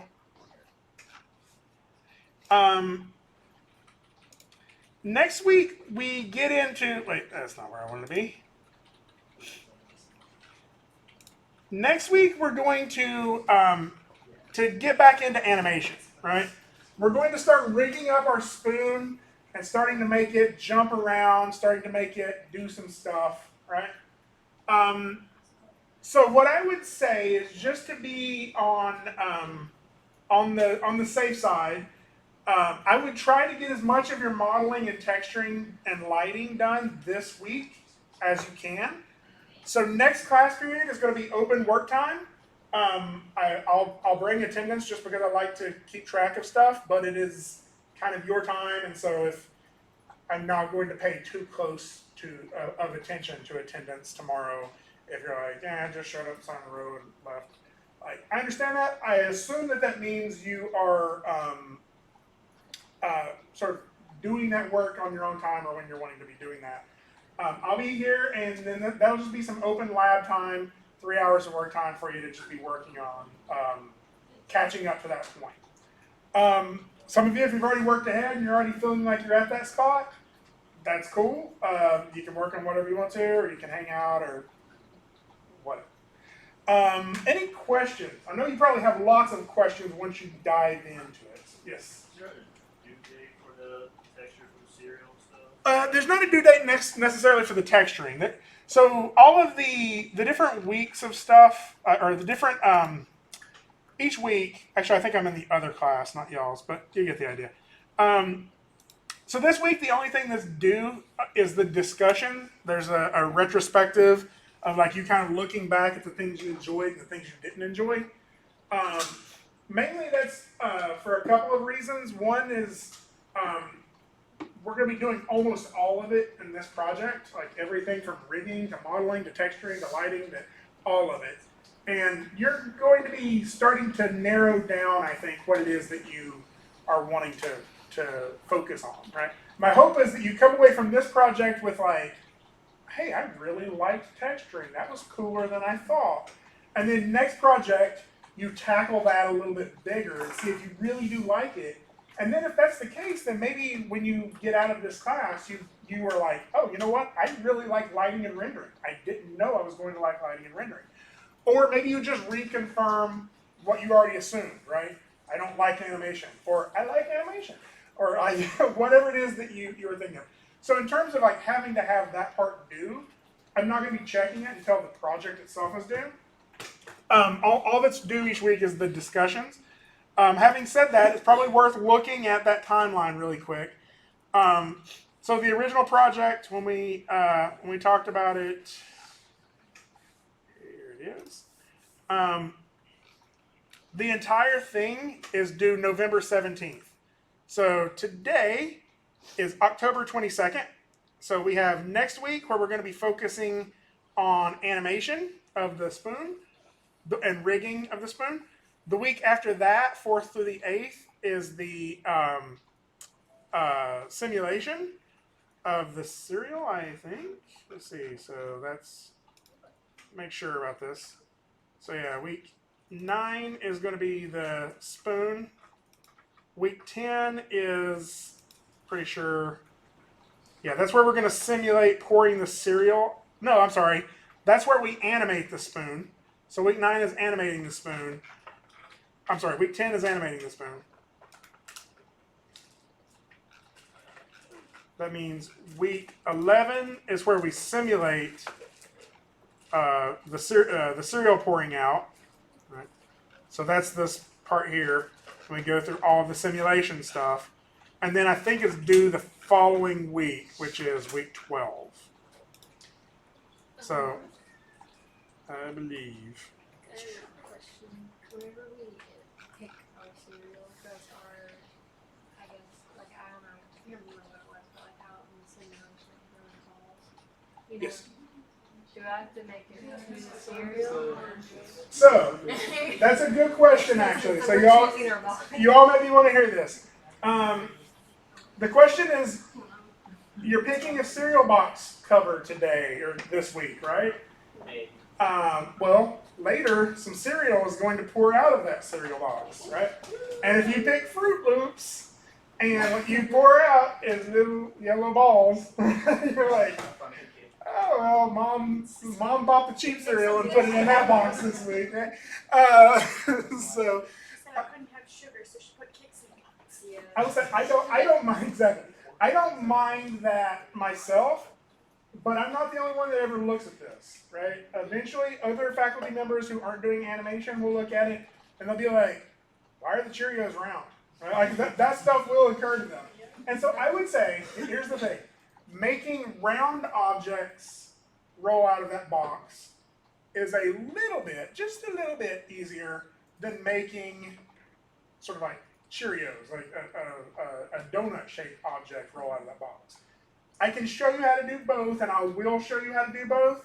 The simulation will look just ever so slightly more accurate if you're using spherical objects, but do the one you want to do. Like, don't let like nervousness about something being a little challenging. I can get you through that. There's a video in there, and I can show you how to make those cylindrical things roll too. Yes. What about like when the cereals have like multiple different shapes, like Lucky Charms and stuff like that? So that one's one people have done before. Basically, what we're going to be doing is we're going to be simulating a bunch of objects falling into the box. You would have more than one simulation. So you would probably have two emitters. One's emitting the marshmallows, one's emitting the cereals, and I would just probably limit it to 2 or maybe 3 at the most. And then they're all going to collide against each other as they're pouring out. So Looking like the future, does like color, I guess like if I did tricks or something, like they're all balls, but like they're different colors. That's a good question. There is a way of making the points be multicolored. So It's a little more challenging. deviation is like, I think it would probably be the same way we were talking about her cereals. Like you would just have the red ones and the yellow ones and the blue ones, and just probably try to limit it to something that's only a few colors. if I, let's say, did Lucky Charms or something, would I have to model like the little like, okay. So you'll need some Just model. looking- So you are going to have to model the individual pieces of cereal, but not like thousands of them. You'll just have to model one of each iteration that you need. Yeah. So yeah. Other questions? That's a lot of marshmallows. How many of you think you're going to like this texturing part of this? Texturing? Oh, with like the I like the end, how it goes at the end, but I mean, this is 2D. I mean, not to say that I'm like. Oh, It's like a map. so give me one second. I do want to show you one thing. Well, what time is this class over with? In like 10 minutes. 10 minutes? Okay. I will show you. There's one more thing I didn't show you that I probably should have, which is how to automatically unwrap this in another way. So I'll do this really quickly just so you can, and then you can go back and check the video later if I've kind of forgot about this part. So let's say I wanted to get those UVs working correctly, but my UVs were a mess, and I'll go ahead and make those intentionally a mess by doing this like, let's just grab all the edges. And so, right. So let's say this is what my box looked like when I came in, right? And I wanted to unwrap this in a way that was a little more automatic, right? What I'm going to do is, first things first, I got to make sure that all of this is in one piece. Right?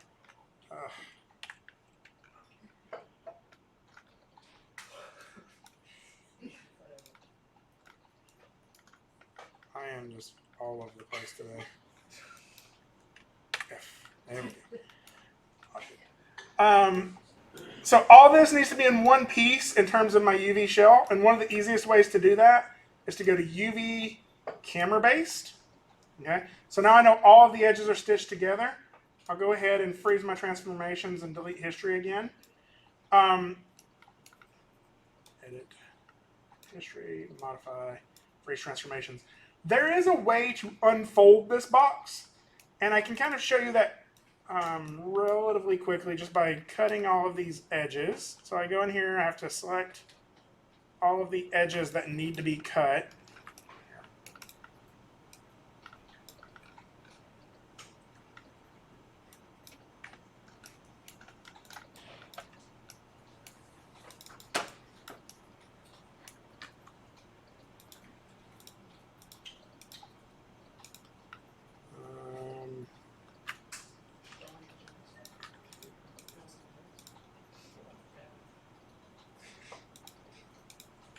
Okay, and then I want to cut down this edge as well.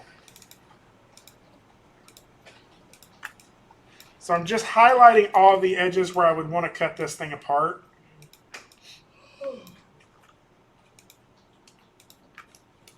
And then using this cut tool right here. And what that's going to do is it's going to separate it into two shells. So now I have like the inside shell and the outside shell. And so here's where it gets really kind of cool is I can select all of these UVs right here and go modify, unfold. And it will try to unwrap them for me. Now apparently there was something I didn't have cut here. Let's go back to that edge, cut that one again. And then again, I can go back to my UVs, select them all, modify, unfold, and it will automatically unfold my boxes for me like this. So again, I can probably just select that edge and stitch that together again, UV shell, and then do modify, unfold. And it does a pretty good job of unfolding it. Now, it's not perfect, but this is something that is really handy if you're trying to unwrap something confusing like a head, like somebody's face. So this is a tool that you can play around with, but learning how to do both is really important. So I know we kind of quick on that. You can check back at the video. Otherwise, I'm going to shut up because we have 2 minutes left. So class is over. The end. Thank you. You're welcome. As I said, let me hit stop on this before.